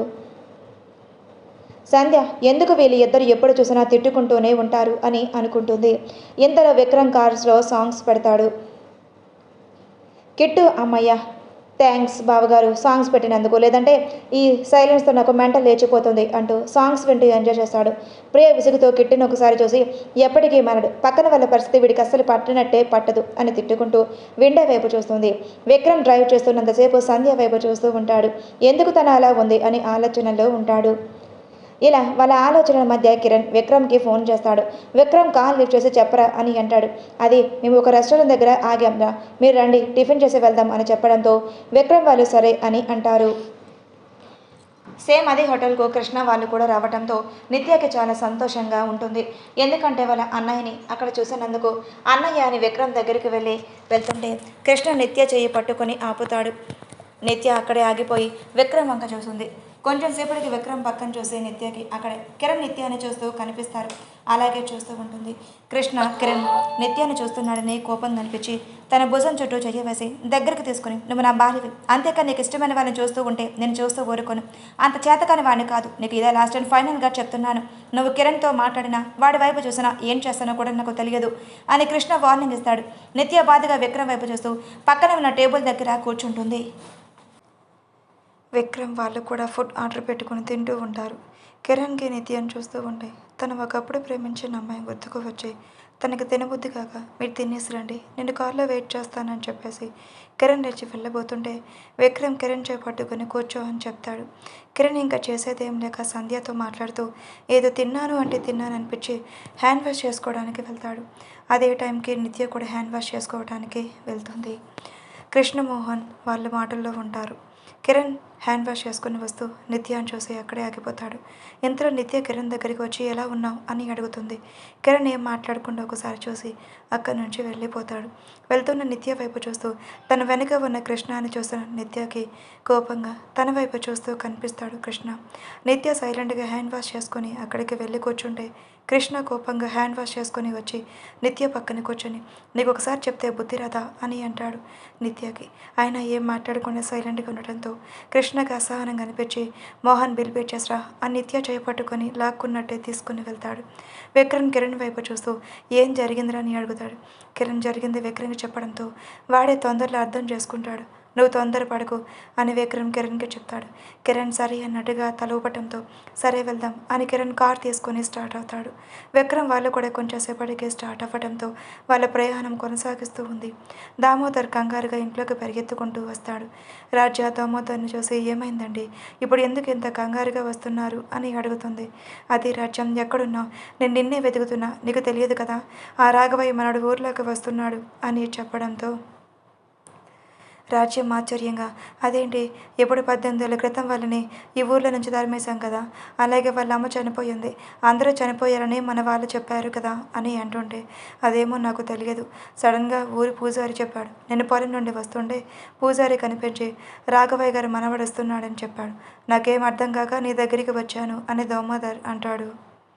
అదే అండి, చనిపోయిన వాళ్ళు ఎలా వస్తారు, అసలు వాళ్లకు మనకు నిజం చెప్పారా అని రాజ్య సీరియస్ అవుతూ అడుగుతుంది. ఇప్పుడు వాళ్ళు ఎక్కడ ఉన్నారు, వాళ్ళు ఎప్పుడు ఈ ఊరు వదిలి కూడా వెళ్ళిపోయారో, ఇప్పుడు ఏం చేద్దాం అని ఆలోచించి అని దామోదర్ కంగారుగా అంటాడు. రాజు ఎందుకు భయపడటం, ఎలా జరగాలనుకుంటే అలా జరుగుతుంది, ఎలాగో వస్తున్నారు కదా, వచ్చిన వాళ్ళని ఇక్కడికి పైకి పంపించేస్తే సరిపోతుంది అని రాజ్యం క్రూరంగా నవ్వుతూ అంటుంది. అదే నాకు భయంగా ఉంది రాజ్యం, చూద్దాం వాళ్ళని డైరెక్ట్గా వాళ్ళ తాత దగ్గరికి పంపిస్తే మనకు ఒక తలనొప్పి పోతుంది అని ఆయన కూడా అనుకుంటూ ఉండగా ఇంతలో అక్కడికి నరేష్ వస్తాడు. ఏంట్రా ఎన్ని రోజులు ఎక్కడికి పోయావు, ఇప్పుడు కనిపిస్తున్నావు అని రాజ్యం అంటుంది. అది నేను అక్క పని మీద ఊరు వెళ్ళాను, ఈరోజే వచ్చాను, అయినా ఏంటి ఇద్దరు చూడటానికి కొంచెం కంగారు పడుతున్నట్టున్నారు అని నరేష్ అంటాడు. అయితే ఏం లేదురా, మన చుట్టాలు ఒకళ్ళు ఊరి నుంచి వస్తున్నారంట, వాళ్ళని ఎలా ఆహ్వానించి సత్కరించాలో అని ఆలోచిస్తున్నా అని రాజ్యం అంటుంది. నరేష్ అదేంటక్క, నీ మాటల్లో వాళ్ళని బాగా చూసుకోవాలని లేకుండా వాళ్ళని ఏదో చెయ్యాలి అన్న ఆలోచన నాకు ఎక్కువ అనిపిస్తుంది, ఇంతకీ ఏం ప్లాన్ చేసావేంటి అని నరేష్ అంటాడు. అది ఇప్పుడు కాదురా, వాళ్ళు ఈ ఊర్లో అడుగుపెట్టినప్పుడే వాళ్ళకి తెలుస్తుంది, కానీ ఇప్పుడు ఏంటి విషయం, ఎందుకు వచ్చామని రాజ్యం అంటుంది. అది సంధ్య కనిపించాలంతే లేదా అని అడగడానికి వచ్చాను అని నరేష్ అంటాడు. అది ఎక్కడికో పారిపోయిందిరా, అది సిటీలోనే ఉంది, అది దొరకగానే నీకు కబురు పెడతాను, అప్పుడు వచ్చి దాన్ని పెళ్లి చేసుకుందావు కానీ అని రాజ్యం దోమతారు ఇద్దరు రాక్షసంగా నవ్వుతారు. విక్రమ్ వాళ్ళు కొంచెం సేపట్లో ఊరికి చేరుతామనగా మళ్ళీ విక్రమ్ పూజారికి ఫోన్ చేసి అక్కడ ఉండడానికి సదుపాయాల గురించి అడుగుతాడు. పూజారి గారు, అదే బాబు, నువ్వంత కంగారు పడవలసిన అవసరం లేదు. మీ తాతయ్య గారి ఇల్లు శుభ్రం చేయించాం, మీరు వచ్చి అక్కడ ఉండవచ్చు అని పూజారి గారు చెప్పడంతో సరే మేము ఇంకో అరగంటలో అక్కడికి చేరుకుంటాం అని విక్రమ్ కాల్ కట్ చేస్తాడు. సంధ్య ఊరి దగ్గర అవుతున్న కొద్దీ భయంగా ఎందుకు అలజడి లోనవుతూ ఉంటుంది. సంధ్య వైపు చూసిన విక్రమ్కి తన ఫేస్ నిండా చెమటలు పట్టి తన బాడీ అంతా వణుకుతూ పుడుతూ ఉంటుంది. ఏమైంది సడన్గా దీనికి ఇలా వణికిపోతుంది? ఫీవర్ ఏమైనా వచ్చిందని విక్రమ్ సంధ్య నుదుటి మీద చేయి వేస్తాడు. సంధ్య భయపడిపోయి విక్రమ్ వైపు తిరిగి చూస్తూ ఉంటుంది. సంధ్య కళ్ళల్లో భయం చూసిన విక్రమ్కి ఏమయ్యింది సంధ్య, ఎందుకు భయపడుతున్నావు అని అడుగుతాడు. సంధ్యకి ఏం చెప్పాలో అర్థం కాక అది ఏం లేదండి, ఏం లేదు అని తడపడుతూ చెప్తుంది. విక్రమ్ మీద ఆలోచించే సరే నువ్వు నాకు చెప్పాలనుకుంటే చెప్పు, లేదంటే లేదు అని అంటాడు. సంధ్య ఏం మాట్లాడకుండా మౌనంగా ఉంటుంది. నీకు చెప్పాలనిపించినట్టు చెప్పు సంధ్య అని. దానికంటే ముందు అసలు ఇక్కడ ఏం జరిగిందో నేను తెలుసుకోవాలి. నువ్వు ఎందుకు ఇక్కడ నుంచి సిటీ వచ్చావో కూడా కనుక్కుంటాను. అప్పుడు కిరణ్ చెప్తే వినిపించుకోలేదు, కానీ ఇప్పుడు ఈ ఊర్లో మొత్తం తెలుసుకొని ఇక్కడ ఏదైనా సమస్య ఉంటే అది పరిష్కరిస్తాను అని అనుకుంటాడు. కృష్ణ నిత్య వైపు కోపంగా చూస్తూ ఉంటాడు. నిత్య కృష్ణని చూడాలంటేనే భయంగా అనిపించి కారులోనే ఒక మూలను కూర్చుంటుంది. కృష్ణ నిత్య వైపు చూసి, మోహన్ నువ్వు కారు పక్కగాపు అని అంటాడు. మోహన్ ఆశ్చర్యంగా, ఇక్కడ ఎందుకు ఆపమంటున్నావు, ఏమయ్యింది అని అడుగుతాడు. ఆపమన్నానా అని కృష్ణ సీరియస్గా చెప్పడంతో మోహన్ చేసేదేం లేక కారు పక్కగా ఆపుతాడు. నువ్వు ఇక్కడ ఎదురుగా ఉన్న మెడికల్ షాప్లో బాడీ పెయిన్ కిల్లర్స్ తీసుకుంటా అని చెప్తాడు. మోహన్ ఇప్పుడు ఎందుకు ఏమైనా హెల్త్ బాగాలేదని మోహన్ అడిగితే మనం చెప్పించేయని కృష్ణ కోపంగా మోహన్ అక్కడి నుంచి పంపిస్తాడు. మోహన్ అక్కడి నుంచి మెడికల్ షాప్కి వెళ్ళడం చూసిన కృష్ణ నిత్య చేయి పట్టుకొని గట్టిగా నవ్వుతూ, ఏంటి నువ్వు వాడిని లవ్ చేసావు, కానీ ఇప్పుడు నువ్వు నా భార్య, నన్ను కాదని వాడితో మాట్లాడటానికి చూస్తున్నావా? నీకు ఇదే లాస్ట్ అండ్ ఫైనల్ వార్నింగ్. ఇంకోసారి వాడితో మాట్లాడడానికి ట్రై చేసావంటే నేనేం చేయను, వాడిని ఈ భూమి మీద లేకుండా చేస్తా అని కృష్ణ అంటాడు. నిత్య భయంగా, లేదు సార్ నేను అలా చేయను, కాకపోతే చిన్నప్పటి నుంచి తెలుసు కదా, మీరు నన్ను పెళ్లి చేసుకున్నా ఇంకా అతను దూరం అయిపోయినట్టే కదా సార్, కనీసం నా తప్పుకి సారీ అయినా చెబుదామని చూశాను, కానీ నేను వేరే ఉద్దేశంతో మాట్లాడలేదు అని నిత్య ఏడుస్తూ చెప్తుంది. నువ్వు చెప్పేది నేను నమ్మను, ఇంకోసారి నువ్వు వాడితో మాట్లాడడానికి ట్రై చేస్తే మాత్రం ఊరుకోను అని కృష్ణ కోపంగా చెప్తాడు. అదే టైంకి మోహన్ మెడిసిన్స్ తీసుకొని వచ్చి కారులో కూర్చుంటాడు. మెడిసిన్స్ కృష్ణకి ఇచ్చి మళ్ళీ కార్ స్టార్ట్ చేస్తాడు. నిత్య ఏడుస్తూ, ఎందుకు నాకు ఇలా జరుగుతుంది, నేనేం చేశాను, అసలు ఏ పాపం చేసుకుంటే పుట్టాను అని తనలో తానే బాధపడుతూ ఉంటుంది. అలా ఏడుస్తూ నిత్య కొంచెంసేపటికి కారులోనే నిద్రపోతుంది. మోహన్కి విక్రమ్ కాల్ చేసి ఊర్లోనే ఇల్లు ఉందని చెప్పడంతో మోహన్ డైరెక్ట్గా ఊరికి చేరుకుంటాడు. అప్పటికే విక్రమ్ వాళ్ళు అక్కడికి చేరుకుని ఉండటంతో అక్కడ ఇల్లు చూసి మోహన్ కార్ దిగి విక్రమ్ వాళ్ళ దగ్గరికి వెళ్తాడు. విక్రమ్ వాళ్ళు ఇదిగో ఇక్కడే ఉంటున్నాం అని చెప్పడంతో సరే నేను వాడికి చెప్తాను అని మోహన్ అక్కడి నుంచి వెళ్తూ, మోహన్ నిత్యని విక్రమ్ అంటాడు. తను బాగానే ఉంది, మీరేం కంగారు పడకండి, నిద్రపోతుంది అని మోహన్ చెప్పేసి కృష్ణగా చెప్తాడు. సరే అని కృష్ణ గారి దిగి బయటికి వెళ్ళబోతుండగా నిత్య వైపు చూస్తాడు. నిత్య ఆదమర్చి నిద్రపోతూ ఉంటుంది. తన్ని అలా ఒంటరిగా వదిలేయటం ఇష్టం లేక కృష్ణ నిత్యాన్ని ఎత్తుకొని కారు దిగుతాడు. కిరణ్కి ఆ క్షణం కొంచెం బాధగా అనిపించినా పెద్దగా రియాక్ట్ అవ్వకుండా విక్రమ్తో మాట్లాడుతూ ఉంటాడు. విక్రమ్ కిరణ్ని గమనిస్తూనే సారీరా అని చెప్తాడు. కిరణ్ చిన్న నవ్వుతో, ఎందుకురా సారీ చెప్తున్నావు, నీకు నువ్వు ఎప్పుడైనా సారీ చెప్పావా, నువ్వు నేను ఒకటే కాదురా అని అంటాడు విక్రమ్. కిరణ్ భుజం చుట్టూ చెయ్యి వేసి పద అని కిరణ్ తీసుకుని ఇంట్లోకి వెళ్తారు. పూజారి గారు అక్కడికి వచ్చి, మీకంతా సవ్యంగానే ఉందా బాబు, ఇక్కడ ఏమైనా అవసరం ఉంటే చెప్పండి, అలాగే ఇక్కడ పని వాళ్ళు కూడా ఉన్నారు, మీ కార్లో లగేజ్ వాళ్ళు మీ గదిలో పెడతారు, కానీ మీకు ఏదైనా అవసరమా అని పూజారి గారు అడుగుతారు. లేదు పూజారి గారు అని విక్రమ్ చెప్తాడు. సరే బాబు తొందరగా నిద్రపోండి, రేపు ఉదయమే లేవాలి అని చెప్పేసి పూజారి గారు ఇంటికి వెళ్ళిపోతారు. కృష్ణ నిత్యం తీసుకొని ఒక రూమ్లోకి వెళ్ళి తనని బెడ్పై పడుకోబెట్టి నిత్య ఫేస్ వైపు చూస్తాడు. కారులో నిత్యతో మాట్లాడిన మాటలే గుర్తుకు తెచ్చుకుంటూ, నేను ఎక్కువ నీతో మాట్లాడిన సారీ నిత్య, నీ మనసు బాధ పెట్టేలా మాట్లాడాను, కానీ నువ్వెందుకు కిరణ్తో మాట్లాడుతుంటే నాకు నచ్చట్లేదు అంటే నేను తాళి కట్టాను అని ఇగో ఏమో నువ్వు నాకు తప్ప ఎవరికి సొంతం కాకూడదు అని ఏమో తెలియదు. ఎందుకో నీ మీద ప్రేమ పడుతుంది. కానీ అది చూపిస్తే నువ్వు కూడా నా రాతలాగా నన్ను ఎక్కడ వెళ్ళిపోతావేమనే భయం అనుకుంటూ అక్కడి నుంచి బాల్కనీలోకి వెళ్ళిపోతాడు. పల్లెటూరు కాబట్టి అందరూ 8ంటికి ఎవరి వేళలో వాళ్ళు ఉంటూ బయట ఒకళ్ళు కూడా కనిపించకుండా చీకటిగా ఉంటుంది. సంధ్య మాత్రం భయంగా అక్కడ ఉంటుంది. సుప్రియాని కూడా వాళ్ళతో పాటు ఉంచుకొని కిట్టుని ఇంటికి వెళ్ళమని చెప్తాడు విక్రమ్. కిట్టు లేదు బావగారు, నేను కూడా ఇక్కడే ఉంటా అని అంటే, నువ్వు ఇక్కడ వద్దు బామ్మది, అక్కడే ఉండు. పూజ అయిపోయాక నేను మీ పేరెంట్స్తో మాట్లాడతాను, అలాగే కట్నం కానుకల గురించి కూడా మాట్లాడతాను అని విక్రమ్ చెప్తుంటే కిట్టు కోపంగా, ఏంటి బావగారు, నేను మరీ కట్నం ఆశించేవాడిలా కనిపిస్తున్నానా? నాకు సుప్రియ ఉంటే చాలు, కట్నం ఏం అవసరం లేదు అని అంటాడు. విక్రమ్ చిన్న నవ్వుతో సుప్రియ వైపు చూస్తాడు. సుప్రియ కోపంగా కిట్టునే చూస్తూ ఉంటుంది.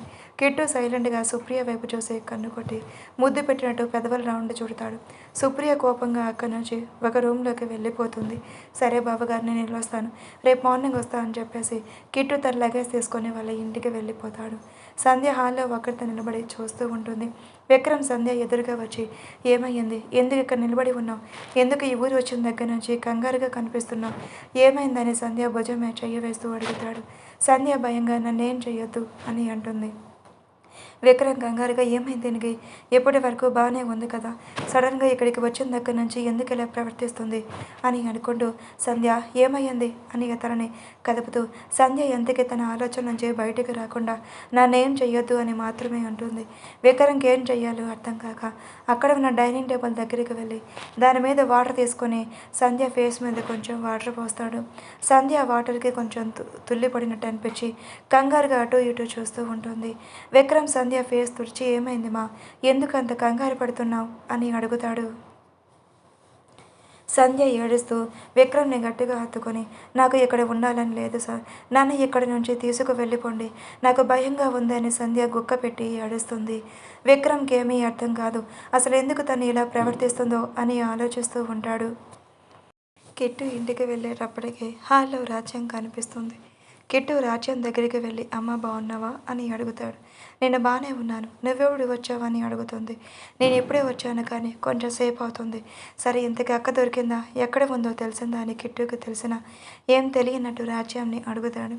రాజ్యం కోపంగా, దరిద్రపు కొట్టుది ఎక్కడికి తప్పించుకొని పారిపోయిందో కానీ దాన్ని మాత్రం వదలను, అది నాకు కనిపించాలి, దాన్ని చంపడానికి నేను వెనకాడను అని రాజ్యం తన ఫ్లోలో చెప్పుకుంటూ పోతుంది. కిట్టు కాని నిమిషం రాజ్యం మొహం చూసి భయంగా అనిపించిన విక్రమ్ ఉన్నాడు అన్న ధైర్యంతో, ఎందుకమ్మా అక్కని ఎప్పుడు అలా మాట్లాడుతావు అని కిట్టు అసహనంగా అంటాడు. దాని గురించి నీకు తెలియదులే, కానీ వెళ్ళి రెడీ అయిన భోజనం పెడతా అని రాజ్యం అంటుంది.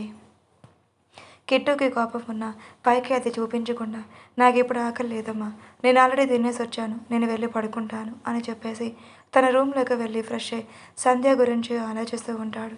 సంధ్య ఏడుస్తూ విక్రమ్ని హత్తుకొని, నాకు ఇక్కడ ఉండాలని లేదు సార్, నాకు ఇక్కడ చాలా భయంగా ఉంది, ప్లీజ్ నన్ను ఇక్కడ నుండి తీసుకొని వెళ్ళరా అని అంటుంది విక్రమ్.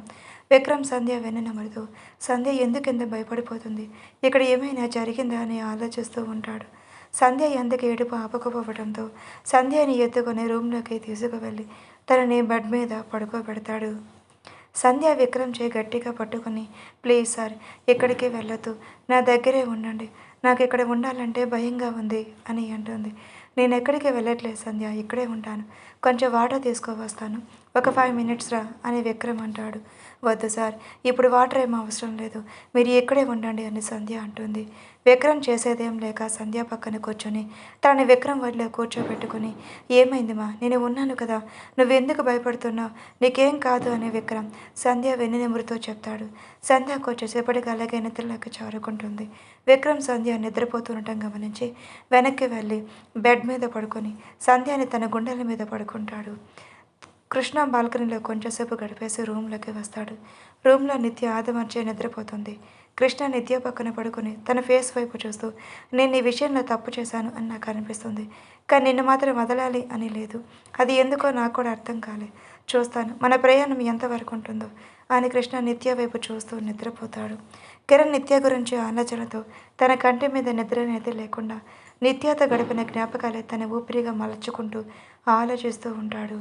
ఇలా ఎవరి ఆలోచనలతో వాళ్ళు ఆ రోజు గడిపేస్తూ తర్వాత రోజుకి స్వాగతం పలుకుతారు. ఉదయాన్నే పూజారి గారు రావటంతో అందరూ తొందరగా నిద్ర లేచి రెడీ అయ్యి పూజారి గారి వెంట గుడికి వెళ్తారు. గుడికి వెళ్ళిన విక్రమ్ కోపంగా ఆ గుడి వైపు చూసి, పూజారి గారు అసలేంటి, గుడిని శుభ్రం చేయించట్లేదా మీరు, పూజలు చేయట్లేదా అని కోపంగా అడుగుతాడు. అదే బాబు అని ఏదో తడబడుతూ ఉండగా విక్రమ్ వాళ్ళందరూ గుడి లోపలికి వస్తారు. విక్రమ్కి ఆ గుడి చూసిన విక్రమ్కి ఏవేవో జ్ఞాపకాలు గుర్తుకొస్తుంటాయి. చిన్నప్పుడు వాళ్ళ అమ్మతో గుడికి వచ్చినప్పటి నుంచి అన్నీ గుర్తు చేసుకుంటూ ఉంటాడు. పూజారి గారు ఎందుకు గుడి శుభ్రం లేదు, అసలు మీరు పూజలు చేస్తున్నారా లేదంటే గుడిని వదిలేశారా అని విక్రమ్ కోపంగా అంటాడు. మళ్ళీ అదే బాబు, మరి ఏంటంటే ఇక్కడ దోమదర్ అనే వాళ్ళు ఉన్నారు. ఆయన ఈ గుడి జోలికి అసలు ఎవరిని రానియట్లేదు, కనీసం పూజ చేసుకోవడానికి కూడా ఎవరికీ పర్మిషన్ ఇవ్వట్లేదు అని పూజారి గారు చెప్తారు.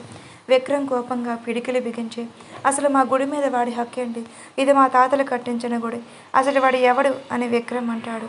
కిట్టు కూడా గుడికి చేరుకోవటంతో బావా అది అని కిట్టు ఏదో చెప్పబోతూ ఉంటాడు. ఇంతలో దోమోదర్ అక్కడికి వచ్చి, ఏంటి ఏదో ఇక్కడ పంచాయతీ నడుస్తుంది, నీకెన్నిసార్లు చెప్పాలి ఈ గుడి తెలవద్దు అని కోపంగా పూజారి మీద అరుస్తాడు. విక్రమ్ దోమోదర్ వైపు కోపంగా చూస్తూ, రే ఎవడ్రా నువ్వు, మా తాతలు కట్టించిన గుడికి మీ అధికారం ఏంటి, ఇది అందరి కోసం కట్టించింది, అంతేకాని నువ్వు ఇక్కడ నీ అధికారం చూపడానికి కాదు అని విక్రమ్ అంటాడు. దోమోదర్, ఓ ఆ రాఘవేంద్రరావు గారి మనవడవా నువ్వు, ఎప్పుడో చిన్నప్పుడు చూసా, ఏంటి అప్పుడే ఇంత పెద్దవాడి అయిపోయావు అని అదో రకంగా మాట్లాడుతాడు. దామోదర్ ఎప్పుడైతే అక్కడికి వచ్చాడో సంధ్య విక్రమ్ వెనక్కి వెళ్ళి దాక్కుంటుంది. దామోదర్ విక్రమ్ వాళ్ళ మీద కోపంతో వెనక ఉన్న సంధ్యాని గమనించరు. కిట్టుకి కూడా అదే కావాలి కాబట్టి కిట్టు సైలెంట్గా, నాన్న అసలు నువ్వు ఏం మాట్లాడుతున్నావో నీకు అర్థమవుతుందా, ఇది వాళ్ళ గుడి, మీరు ఎందుకు ఇలా చేశారు అని కిట్టు అడుగుతారు. దామోదర్ కిట్టు చెంప మీద ఈడ్చిపెట్టి కొట్టబోతున్న టైంకి విక్రమ్ తన చెయ్యి పట్టుకొని ఆపుతూ, ఏంటి నీకెంత ధైర్యం ఉంటే నా బామ్మది మీద చెయ్యి చేసుకుంటావా అని అంటాడు. విక్రమ్కి దోమోదర్ని కిట్టు నాన్న అని పిలిచింది వినిపించదు. ఎందుకంటే ఆ గుడి గురించి ఆలోచిస్తూ ఉండిపోతాడు. ఎప్పుడైతే దోమోదర్ కిట్టు మీద చెయ్యి చేసుకోబోతాడో అప్పటికి విక్రమ్ రియాక్ట్ అవుతాడు. దోమోదర్ కోపంగా చెయ్యి విదిలించి, అసలు ఎవర్రా నువ్వు, నా కొడుకుని కొట్టే అర్హత కూడా నాకు లేదా, నీ బామ్మర్ది అంటున్నావు, నేనేదో నా కూతురు నీకు ఇచ్చి పెళ్లి చేసినట్టు అని కోపంగా అంటాడు. విక్రమ్ కోపంగా, అవును మామ, నీ కూతురిని పెళ్లి చేసుకున్నా అని సంధ్య చెయ్యి పట్టుకొని ముందుకు లాగుతాడు. సంధ్య మాత్రం భయంతో వణికిపోతూ విక్రమ్ చేయి చుట్టూ చేతులు వేసి పట్టుకుంటుంది. సంధ్యని అక్కడే ఊహించని దోమోదర్ ఆశ్చర్యంగా అలాగే చూస్తూ ఉండి కొంచెం సేపటికి కోపంగా సంధ్య చెంప మీద కొడతాడు.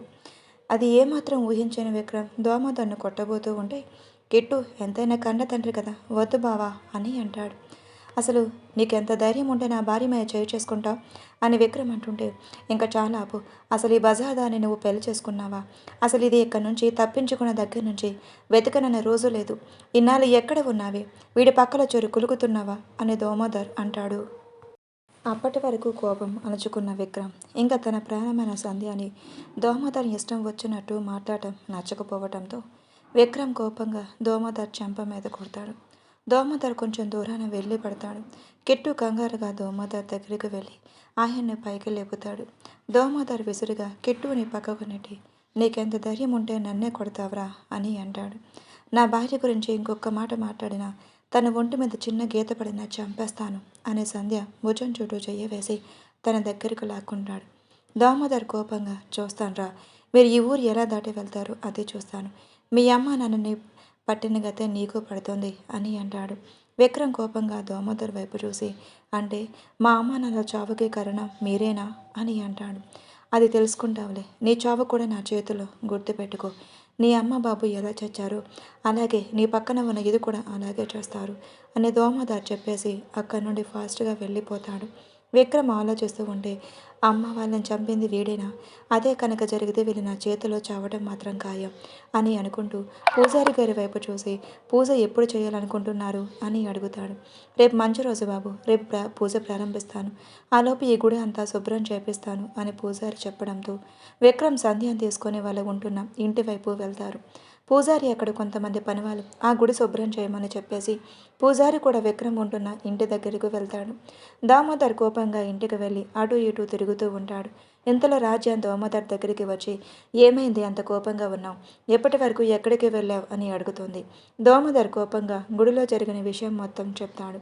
అంటే ఆ దరిద్రపు మొహంది వాడి దగ్గర చేరిందన్నమాట. అయితే ఏమైందిలే, ఇద్దరిని వాళ్ళ అమ్మ బాబు దగ్గరికి పంపించేద్దాం అని రాజ్యం అంటుంది.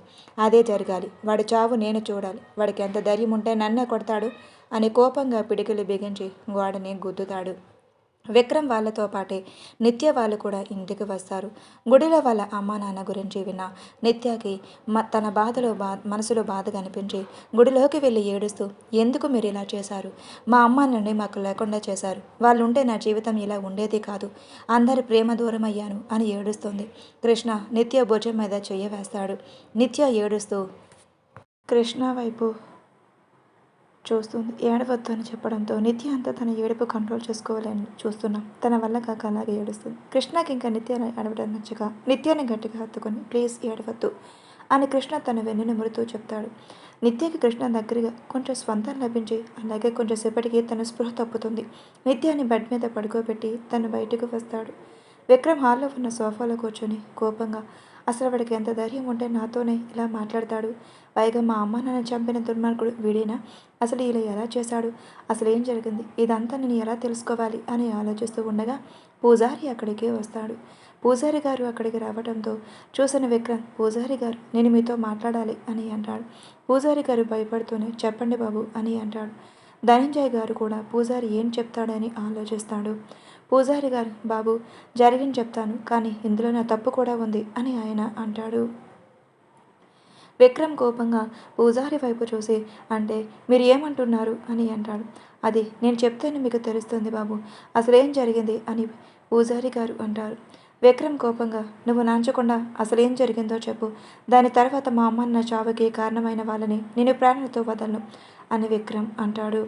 వాళ్ళు కేవలం మీ అమ్మ నాన్న ప్రాణాలే కాదు బాబు, మీ తాతయ్య వాళ్ళ ప్రాణాలు, ఇంకా మీ పక్కన కూర్చొని ఉంది కదా సంధ్యమ్మ, తను ఎవరో కాదు నీకు మరదలవుతుంది. ఇంకా వాళ్ళ అమ్మ నాన్న చావుకి కారణం కూడా ఆ దోమదర్ వాళ్ళే అని చెప్తాడు. విక్రమ్ ఆశ్చర్యంగా, ఏంటి సంధ్య నాకు మరదల? మా వాళ్ళ చావుకి కారణం దోమదర్ వాళ్ళ? అసలేమంటున్నారు మీరు? నాకు అర్థం కావట్లేదు అని అంటాడు. చెప్తాను బాబు, అసలేం జరిగిందంటే అని చెప్పబోతూ ఉండగా రాజ్యం దామోదర్ అక్కడికి వస్తారు. వాళ్ళని అక్కడ చూసిన పూజారి భయపడిపోతూ ఉంటారు. రాజ్యం పూజారి దగ్గరికి వెళ్ళయ్యారా? నీ కూతురు ఇంట్లో ఉందని అనుకుంటున్నావా? వీళ్ళకి నిజం చెప్పడానికి తయారయ్యావు. అది ఎక్కడ ఉందో తెలుసా అని కోపంగా అంటుంది. సంధ్య ఎప్పుడైతే రాజ్యంని అక్కడ చూసిందో ఆ క్షణమే భయపడిన విక్రమ్కి దగ్గరగా చేరి అతుక్కుంటుంది.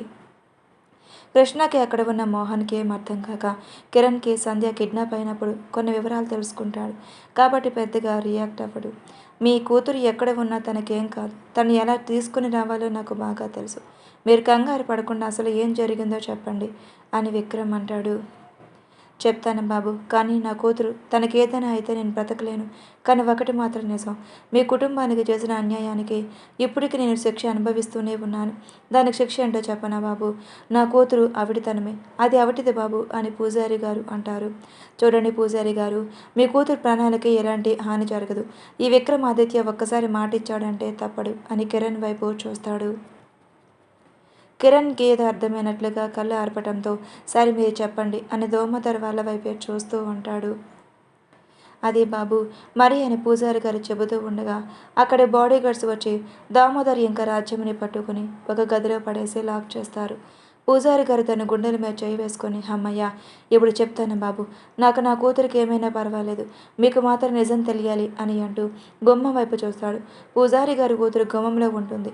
ఆయన విక్రమ్కి నమస్కారం చేసి, నీ కృతజ్ఞతలు బాబు, ఈ జన్మకి నీ రుణం తీర్చుకోలేను అని చెప్తాడు. సరే అసలు ఏం జరిగిందో చెప్పండి అని విక్రమ్ అంటాడు. ఇక్కడి నుంచి గతం స్టార్ట్ అవుతుంది. అంటే సంధ్య వాళ్ళ అమ్మ నాన్న, విక్రమ్ వాళ్ళ అమ్మ నాన్నను, వాళ్ళ తాతయ్య వాళ్ళు ఎలా చనిపోయారో, రాజ్యం వాళ్ళు ఏం చేశారు అనేది తెలుస్తుంది. అలాగే విక్రమ్ ఐడెంటిటీ కూడా నీకు చెప్తాను. దాని తర్వాత మన నుంచి స్టోరీ కంటిన్యూ అవుతుంది. ఎందుకంటే గతం కంప్లీట్ అయిపోతే మనకి క్లారిటీ ఉంటుంది కదా, అందుకే మొత్తం వివరంగా చెప్తాను. గతంలోకి వెళ్దాం. రామచంద్రాపురం పచ్చని పొడి పంటలతో ఎంతో ఆనందంగా ఆత్మీయంగా అనుబంధాల మధ్య ఉంటుంది. అందులో ఊరి పెద్దని రాఘవేంద్ర గారి భార్య పేరు అన్నపూర్ణ గారు. అన్నపూర్ణ గారు అన్నయ్య పేరు మధుసూదన్ గారు. ఆయన భార్య పేరు పద్మావతి గారు. రాఘవేంద్రరావు గారు అన్నపూర్ణ గారిని ఇష్టపడి పెళ్లి చేసుకుంటారు. అలాగే మధుసూదన్ గారి పద్మావతి గారు అంటే ఇష్టం ఉన్నా చెప్పకుండా ఉంటారు. అది తెలుసుకున్న అన్నపూర్ణ గారు రాఘవేంద్రరావు గారికి చెప్తారు. రాఘవేంద్రరావు గారికి చాలా సంతోషంగా అనిపించింది. చిన్నప్పటి నుంచి రాఘవేంద్రరావు గారు ఇంకా మధుసూదన్ గారు ఇద్దరు చాలా మంచి స్నేహితులు. వాళ్ళ కుటుంబాలు కూడా అక్కడే ఇవ్వటంతో పద్మగారిని ఇచ్చి పెళ్లి చేయాలి అని ఎప్పటి నుంచో ఉంటుంది. కానీ మధుసూదన్ రావుకి ఇష్టమో లేదో తెలియదు అని అతని ఇష్టాన్ని తెలుసుకున్న అన్నపూర్ణ గారు భర్తకు చెప్పడంతో ఆయన కూడా ఆయన చెల్లెల్ని ఇచ్చి మధుసూదన్ గారికి పెళ్లి చేశారు. అలా వాళ్ళ జీవితాల వాళ్ళు సంతోషంగా ఉండగా అన్నపూర్ణ గారికి మహేంద్ర గారు పుడతారు. కొన్ని సంవత్సరాలకు పద్మావతి గారికి మహాలక్ష్మి లాంటి అమ్మాయి పుడుతుంది. ఆమె పేరు భార్గవి అని పెడతారు. అలా వాళ్ళు పెరిగిన ఒక 2 సంవత్సరాలు అవుతూ ఉండగా అన్నపూర్ణ గారికి మళ్ళీ అమ్మాయి పుడుతుంది. కానీ తమ పురిట్లోనే చనిపోతుంది. ఆ బాధని అన్నపూర్ణ గారు తట్టుకోలేకపోతూ ఉంటారు. ఇంతలో పద్మావతి గారికి మళ్ళీ కవలలు జన్మించడంతో కొంచెం సేపు స్థిమిత పడుతుంది. పద్మావతి గారి కొడుకుల పేర్లు: మొదటి కొడుకు పేరు రాజశేఖర్ గారు, రెండో కొడుకు పేరు దామోదర్. అలా వాళ్ళు పెరిగి పెద్దదవుతూ చదువుకుంటూ ఉంటారు. మహేంద్రకి చిన్నప్పటి నుంచి భార్గవి అంటే ఇష్టం ఉండటంతో ఆవిడ్ని పెళ్లి చేసుకోవాలని అనుకుంటాడు. అలా భార్గవిని ప్రేమిస్తూ తన చదువు పూర్తి చేసి రాఘవేంద్రరావు గారితో చెప్తారు. ఆయన మీ మామగారితో మాట్లాడి చెప్తాను అని చెప్పడంతో సరే నాన్న అని అక్కడి నుంచి వెళ్ళిపోతారు. మొదటి నుంచి మహేందర్ గారు ఇంకా రాజశేఖర్ గారి మంచి స్నేహితులు ఉండేవారు. దామోదర్కి వాళ్ళ స్నేహం అసలు నచ్చేదే కాదు. రాజశేఖర్ గారు చదువుకునే రోజులు ఒక అమ్మాయిని ప్రేమిస్తారు. ఆ విషయం ఇంట్లో చెప్పారు. వాళ్ళు కూడా వాళ్ళ పెళ్ళికి ఓకే చెప్పడంతో ముందుగా ఆ అమ్మాయిని పెళ్లి చేసుకుంటారు. ఆ అమ్మాయి పేరు స్వప్న. అలా కొన్ని రోజులుగా రాఘవేంద్రరావు గారు మధుసూదన్ గారితో మహేంద్ర, భార్గవి గారి పెళ్లి గురించి మాట్లాడుతారు. మధుసూదన్ గారు పెళ్లికి ఒప్పుకోవటంతో ఇరువురి కుటుంబాల మధ్య ఆ ఊరి అందరి ముందు అంగరంగ వైభవంగా మహేంద్ర గారికి, భార్గవ్ గారికి పెళ్లి చేస్తారు. అలా వాళ్ళు సంతోషంగా గడిచిపోతూ ఉంటే దామోదర్కి మధుసూదన్ గారు రాజ్యంతో పెళ్లి చేస్తారు. మొదటి నుంచే రాజ్యంకి డబ్బు అంటే వాస. అలాగే వాళ్ళని ఎలా అయినా పడగొట్టాలి అని అనుకుంటూ ఉంటుంది. దామోదర్కి ఫస్ట్లో రాజ్యం చెప్పే మాటలు నచ్చేవి కాదు. కానీ రాజ్యం పట్టు నడకుండా చూడు మీ అమ్మ నాన్న మొత్తం మీ అన్నకిస్తారు, మనకేం ఇవ్వరు అని చెప్తూ ఉంటుంది. దామోదర్కి కూడా అదే నిజమే అనిపించి ఎలా అయినా ఆస్తి దక్కించుకోవాలి అని దుర్బుద్ధితో ఉంటాడు. దామోదర్ రాజ్యం ఎప్పుడు సమయం దొరికితే అప్పుడు అందరినీ చంపేసి ఆస్తి మొత్తం దక్కించుకోవాలని ఆలోచన పథకాలు వేస్తూ ఉంటారు. రాజ్యం తమ్ముడు నరేష్కి భార్గవి మీద ఫస్ట్ నుంచి తను దక్కించుకోవాలని కోరుకుంటుంది. కానీ మహేంద్ర పెళ్లి చేసుకోవడంతో నరేష్కి ఇంకా కోపం పెరిగిపోతుంది. ఆ విషయం పసిగట్టి రాజ్యం తమ్ముడికి భార్గవిని ఎలా అయినా సొంతం చేసుకొని ఆస్తి దక్కించుకోవాలని ఆలోచన ఉంటుంది. ఆ రోజు గడుస్తూ ఉండగా ఒకరోజు మహేంద్ర గారు పని మీద ఊరు వెళ్తారు. భార్గవి గారికి ఎందుకు ఆ రోజు ఒంట్లో నలతగా అనిపించి రూమ్లో రెస్ట్ తీసుకుంటూ ఉంటుంది. రాజ్యం అక్కడికి వచ్చి వదిన ఏంటి ఇలా పడుకున్నావు అని అడుగుతుంది. ఏం లేదు రాజ్యం, రా కూర్చో, నాకు కొంచెం ఒంట్లో బాగాలేదు అందుకే ఇలా పడుకున్నా అని చెప్తారు. రాజ్యం నీ పని బాగుందిలే వదిన, అక్కడ మా తోటికోడలు ఉంది చూసావు, తను అసలు ఎప్పుడు ఇంట్లోనే ఉంటుంది, ఒక పని కూడా చేయదు, ఇంటి పని మొత్తం నా చేత చేపిస్తారు అంటుంది. భార్గవి గారికి ముందు నుంచి ఇద్దరు తమ్ముళ్ళు సమానంగా చూస్తుంది. కానీ స్వప్న మంచితనంతో వాళ్ళు ఇద్దరు మంచి స్నేహితులు కలిసిపోతారు. రాజ్యం తొందరగా భార్గవితో కలవదు. కానీ స్వప్న మీద భార్గవి గారికి ఎప్పుడు చాడీలు చెప్తూనే ఉంటుంది. ఆ స్వప్న అక్క ఉంది చూసావా కదా వదిన, ఎప్పుడు నీ మీద బావగారి ఇంట్లో అత్తయ్య వాళ్ళ చాడీలు చెప్తూనే ఉంటుంది అని అంటుంది. భార్గవి గారు చిన్నగా నవ్వుతూ అవును వదిన, సర్లే చెప్తే చెప్పని, అమ్మ వాళ్ళకి నేను అల్లదానో తెలుసు, మీకు తెలుసు కదా, ఇంకా ఎందుకు నేను భయపడ్డాం అని భార్గవి గారు అంటారు. రాజ్యం మనసులో ఈవిడికి వచ్చిన పని ఏమీ అవ్వట్లేదు, వస్తే ఎంతో కొంత మాట కలుపుకొని వెళ్దాం అనుకుంటే ఏది జరగట్లేదు, ఎప్పుడు మిమ్మల్ని అందరినీ చంపేసి ఆస్తి మొత్తం దక్కించుకోవాలా అని ఎదురు చూస్తున్నా అని మనసులో అనుకుంటూ ఉంటుంది. భార్గవి ఇప్పుడే వస్తాను వదిన అని వాష్రూమ్లోకి వెళ్తూ కళ్ళు తిరిగి పడిపోతుంది. ఆ రాజ్యం అది చూసే పెద్దమ్మ అని వదిన కళ్ళు తిరిగి పడిపోతుంది అని భార్గవి వాళ్ళు అత్తగారిని పిలుస్తారు. ఆవిడ ఫాస్ట్గా అక్కడికి వచ్చి ఏమైందమ్మా అని భార్గవి గారిని మంచం మీద ఇద్దరు తీసుకువెళ్ళి పడుకోబెట్టి రాఘవేంద్రరావుకి కబురు పెడతారు. ఆయన ఫాస్ట్గా అక్కడికి వచ్చి ఏమైంది అన్నపూర్ణ అని అడగడంతో అది ఎందుకో తెలియదండి, కోడలు కళ్ళు తిరిగి పడిపోయిందని చెప్పడంతో సరే నువ్వేం కంగారు పడుకు అన్నపూర్ణ, డాక్టర్ కబురు పెడదాం అని అంటారు. సరే అండి అని అన్నపూర్ణ గారు చెప్పడంతో రాఘవేంద్ర గారు డాక్టర్కి కబురు చెప్తారు. అక్కడికి వచ్చి భార్గవిని చెక్ చేసి కంగ్రాచులేషన్స్ రాఘవేంద్ర గారు, మీ కోడలు మిమ్మల్ని తాతయ్య చేసింది అని చెప్పడంతో నిజమా అని సంతోషంగా డాక్టర్ చేతి నిండా డబ్బులు ఇచ్చి ఆవిడను పంపించేశారు. పక్క ఊరు వెళ్ళిన మహేంద్ర గారికి కబురు చేయడంతో ఆయన అక్కడికి వచ్చి ఏమైంది భార్గవి అని కంగారుగా అడుగుతారు. భార్గవి నవ్వుతూ ఏవండి అని తన పొట్ట మీద చేయి పెట్టుకుని మీరు తండ్రి కాబోతున్నారు అని చెప్తుంది. మహేంద్ర గారు సంతోషంగా నిజమా భార్గవి, ఇంత మంచి విషయం చెప్పావు అని భార్గవి నుదుటి మీద ముద్దు పెట్టుకుంటారు. అలా సంతోషంగా రోజులు గడుస్తూ ఉన్నాయి. భార్గవి గారికి 5 నెలలు రావడంతో పుట్టింటి వాళ్ళ నిద్ర తీసుకుని వెళ్తారు. మేము శ్రీమంతం చేసే అమ్మాయిని నిద్ర తీసుకువెళ్తాం వదిన అని పద్మావతి గారు అడుగుతారు.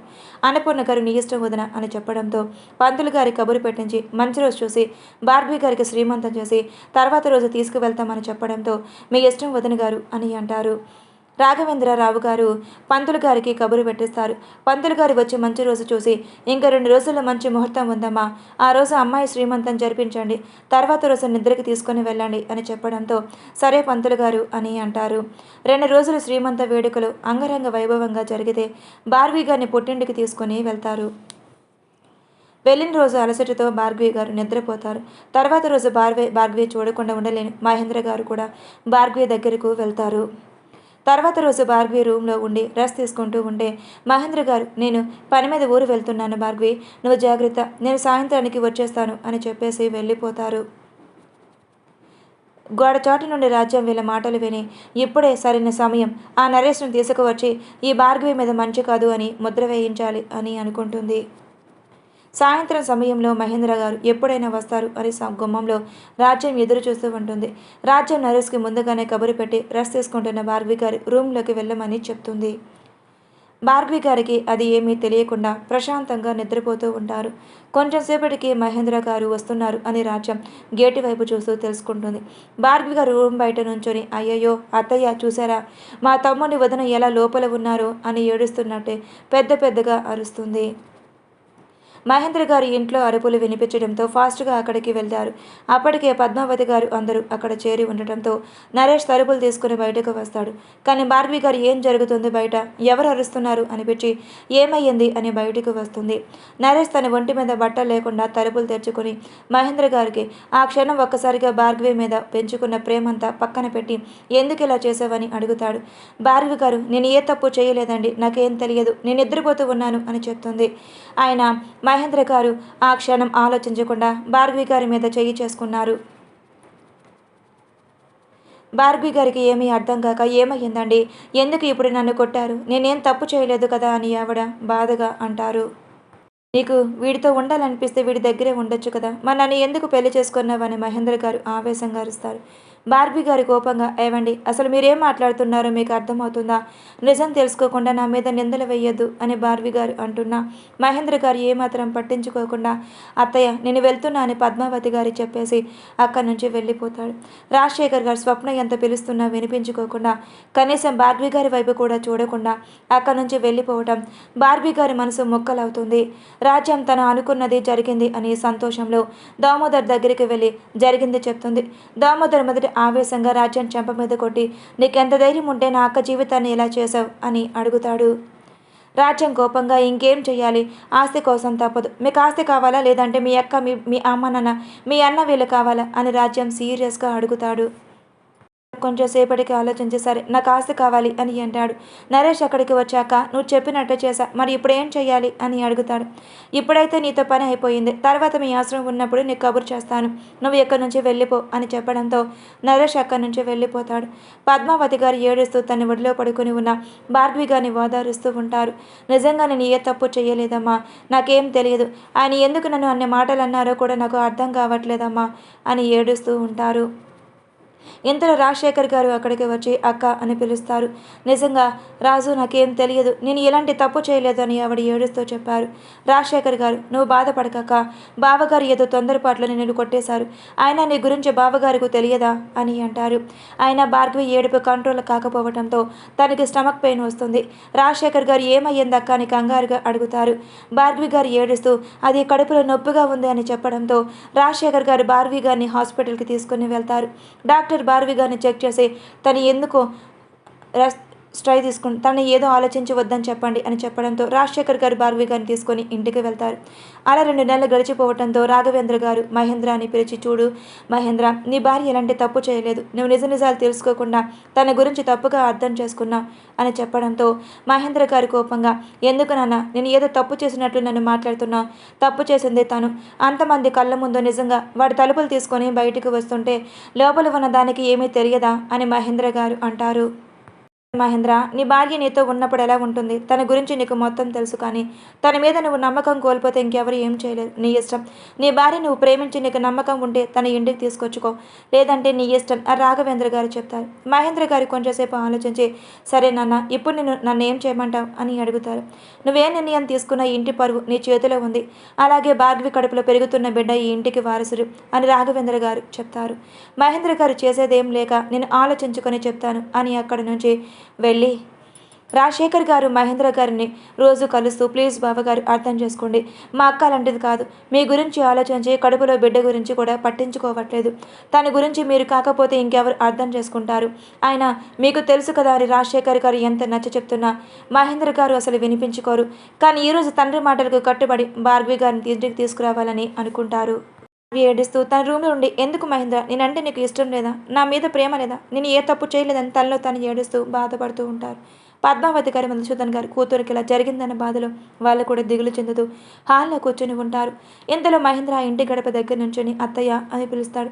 పద్మావతి గారు మహేంద్ర లోపలికి రా అని అంటారు. లేదత్తయ్య, భార్గవిని పంపించండి, నాన్న తీసుకుని రమ్మాను అని చెప్పడంతో పద్మావతి గారి లోపలికి కూడా రావడానికి నీకు ఇష్టం లేదా అని అడుగుతారు. నాకు అర్జెంట్ పని ఉంది అత్తయ్య, మీరు భార్గవిని పంపిస్తే తీసుకువెళ్తాను, లేదంటే తర్వాత మీరు తీసుకువచ్చి ఇంటి దగ్గర వదిలిపెట్టండి అని అంటాడు. పద్మావతి గారు ఇంకా చేసేదేం లేక భార్గవి గారి దగ్గరికి వెళ్ళి, భార్గవి, ఆ అబ్బాయి నీకోసం వచ్చాడమ్మా, నువ్వు ఇంటికి వెళ్ళు, అక్కడ అన్నీ సర్దుకుంటాయి, నువ్వు ఆ అబ్బాయి ఏం మాట్లాడినా ఎదురు తిరిగి ఒక్క మాట కూడా మాట్లాడద్దు అని పద్మావతి గారు చెప్తారు. భార్గవి గారు బాధగా, ఎందుకమ్మా, నేను ఏ తప్పు చేయనప్పుడు నేను ఎందుకు బాధపడాలి, ఎందుకు భయపడాలి, ఆయన అర్థం చేసుకోవాలి కదా అని అంటాడు. భార్గవి, ఆడవాళ్ళ కాపురాన్ని కడుపులో పెట్టుకుని దాచుకోవాలి. భర్త ఎన్ని అన్నా పుట్టింట్లో చెప్పకూడదు, అలాగే పుట్టింట్లో ఏం జరిగినా భర్తకి చెప్పకూడదు. అలా నువ్వు అక్కడ నీ భర్తని ఎన్ని మాటలన్నా ఎవరికి చెప్పుకోకమ్మా, నీ కడుపులో దాచుకొని పద్మావతి గారు అంటారు. భార్గవి గారు ఏడుస్తూ, సరే అమ్మ వెళ్తాను అని అంటుంటే, వెళ్తాను కాదు వెళ్ళొస్తాను అని చెప్పాలి అంటారు. మహేంద్ర గారు అప్పటి వరకు బయట గుమ్మం దగ్గర నిలబడి ఉంటారు. ఆయన కనీసం లోపలికి కూడా రాలేదు అంటే నా మీద ప్రేమ లేదా అని అనుకుంటూ ఉంటుంది. మధుసూదన్ గారు భార్గవిని దగ్గర తీసుకొని, జాగ్రత్తమ్మా అని అంటారు. సరే నాన్న, మీ ఆరోగ్యం జాగ్రత్త అని భార్గవి గారు మహేంద్ర గారి దగ్గర నించుంటారు. మహేంద్ర గారు భార్గవి గారిని అసహ్యంగా చూడటం గమనించి భార్గవి గారికి కోపం వచ్చినా తన తల్లి చెప్పిన మాటలు విని సైలెంట్గా మహేంద్ర గారి వెనక వెళ్తుంది. మహేంద్ర గారు భార్గవి గారిని ఇంటికి తీసుకురావడంతో రాఘవేంద్రరావు గారు ఇంకా అన్నపూర్ణ గారు చాలా సంతోషిస్తారు. భార్గవి గారిని ఆప్యాయంగా దగ్గర తీసుకుని, చూడమ్మా, నువ్వు ఎలాంటి తప్పు చేయలేదు, మేము నిన్ను నమ్ముతున్నాం, నువ్వు దేనికి ఇబ్బంది పడాల్సిన అవసరం లేదు అని అంటారు. గారు కృతజ్ఞతగా అన్నపూర్ణ గారి వైపు చూసి, నిజంగా మీకు చాలా రుణపడి ఉంటాను అత్తయ్య, నా మీద మీకు ఇంత నమ్మకం ఉన్నందుకు. కానీ నేను ప్రేమించిన నా భర్తకి నా మీద నమ్మకం లేదు అని భార్గవి గారు మాట్లాడుతూ ఉన్నప్పుడే మహేంద్ర గారు అక్కడి నుంచి వెళ్ళిపోతారు. భార్గవి గారు అక్కడ ఉన్నప్పటి నుంచి మహేంద్ర గారు సరిగ్గా ఇంటికి రాకుండా పొలంలోనే ఉంటారు. ఆ రోజులు గడుస్తూ భార్గవికి 9వ నెలవలు వస్తుంది. రోజు భార్గవి గారు మహేంద్ర గారిని భోజనం తీసుకుని వెళ్ళాలి, అసలు ఇంటికే రావట్లేదు, ఎన్ని రోజులని నా మీద కోపంతో ఉంటారు, కనీసం భోజనం తీసుకొని వెళ్తే ఆయన నా మీద కోపం పోతుంది అని అనుకుంటూ ఉంటుంది. అన్నపూర్ణ గారు కూడా భార్గవిని, సరే అమ్మ, నువ్వు ఆ అబ్బాయికి భోజనం తీసుకుని వెళ్ళు, వాడు ఈ మధ్య అసలు సరిగ్గా తినట్లేదు అని చెప్పడంతో భార్గవి గారు వంటగదిలోకి వెళ్ళి భోజనం సిద్ధంగా ఉండటం చూసి బాక్స్లో పెట్టుకొని క్యారేజ్ రెడీ చేసి పొలానికి వెళ్తుంది. మహేంద్ర గారు అప్పటికే అక్కడ ఒక ఆవిడ్ని ఇష్టపడి పొలంలో ఉన్న గెస్ట్ హౌస్లో ఆవిడతో ఉంటారు. విషయాలేం తెలియని భార్గవి పొలానికి సంతోషంగా వెళ్తుంది. ఏ రోజైనా ఆయన మనకి కలిసి నాతో మాట్లాడితే అదే చాలు, నేను తప్పు చేయలేదని నమ్మితే అంతకంటే నాకు ఇంకేం అవసరం లేదు అని అనుకుంటూ సంతోషంగా వెళ్తుంది. భార్గవి గారు అక్కడికి వెళ్ళి అక్కడంతా వెతుకుతూ ఉంటారు. కానీ పైన ఒక రూమ్లో ఏవో శబ్దాలు వినిపించడంతో రూమ్ డోర్ కూడా కనీసం గడిపెట్టి లేకపోవడంతో ఆ రూమ్ డోర్ ఓపెన్ చేసి చూస్తారు. అలా చూసిన భార్గవి గారికి ఒక్కసారిగా తన గుండె ముక్కలయ్యింది. కానీ ఏం మాట్లాడకుండా కిందకు వచ్చి హాల్లో కూర్చొని మహేంద్ర గారి కోసం ఎదురు చూస్తూ ఉంటుంది. కొంచెంసేపటికి మహేంద్ర గారు కిందకు వచ్చి హాల్లో ఉన్న భార్గవి గారిని చూస్తారు. మహేంద్ర గారు భార్గవి ఇక్కడ ఉన్న కనీసం పట్టించుకోకుండా అక్కడి నుంచి వెళ్ళిపోతాడు. మహేంద్ర గారితో అన్న అమ్మాయి భార్గవి గారి దగ్గరికి వచ్చి, ఇంకా నీ జీవితం ఇంతే, నువ్వు జీవితాంతం ఇలాగే ఏడవాలి అని చెప్పేసి అక్కడి నుంచి వెళ్ళిపోతుంది. భార్గవి గారికి ఏం అర్థం కాక అలాగే ఏడుస్తూ, ఎందుకు మహేంద్ర ఇలా చేస్తున్నాం అని అక్కడే ఉండిపోతారు. కొంచెంసేపటికి మహేంద్ర గారు అక్కడికి వచ్చి ఆవిడ ఎదురుగా ఉన్న టేబుల్ మీద కొన్ని పేపర్స్ విసిరేస్తాడు. భారతి గారు ఆ పేపర్స్ తీసుకొని ఆశ్చర్యంగా మహేంద్ర గారి వైపు చూస్తారు. భార్గవి గారు, నేను మీకు ఏం తక్కువ చేశాను మహేంద్ర? ఎందుకు నా జీవితాన్ని ఇలా చేశారు అని మహేంద్ర గారి వైపు సూటిగా చూస్తారు. కానీ మహేంద్ర గారు భార్గవి గారిని ఏమాత్రం పట్టించుకోకుండా అలాగే చూడటంతో భార్గవి గారు, ఎందుకు మహేంద్ర ఇలా చేస్తున్నావు అని అడుగుతారు. మహేంద్ర గారు చెప్పేది విని భారతి గారు అక్కడికక్కడే కుప్పకూలిపోతారు. Please like and subscribe for more videos. Story ఎలా ఉందో కామెంట్లో తెలియజేయండి. Thank you. ఇప్పటి వరకు నా కథని ఆదరించిన ప్రతి ఒక్కరికి thank you so much. Please మీ సపోర్ట్ని నాకు అందించండి.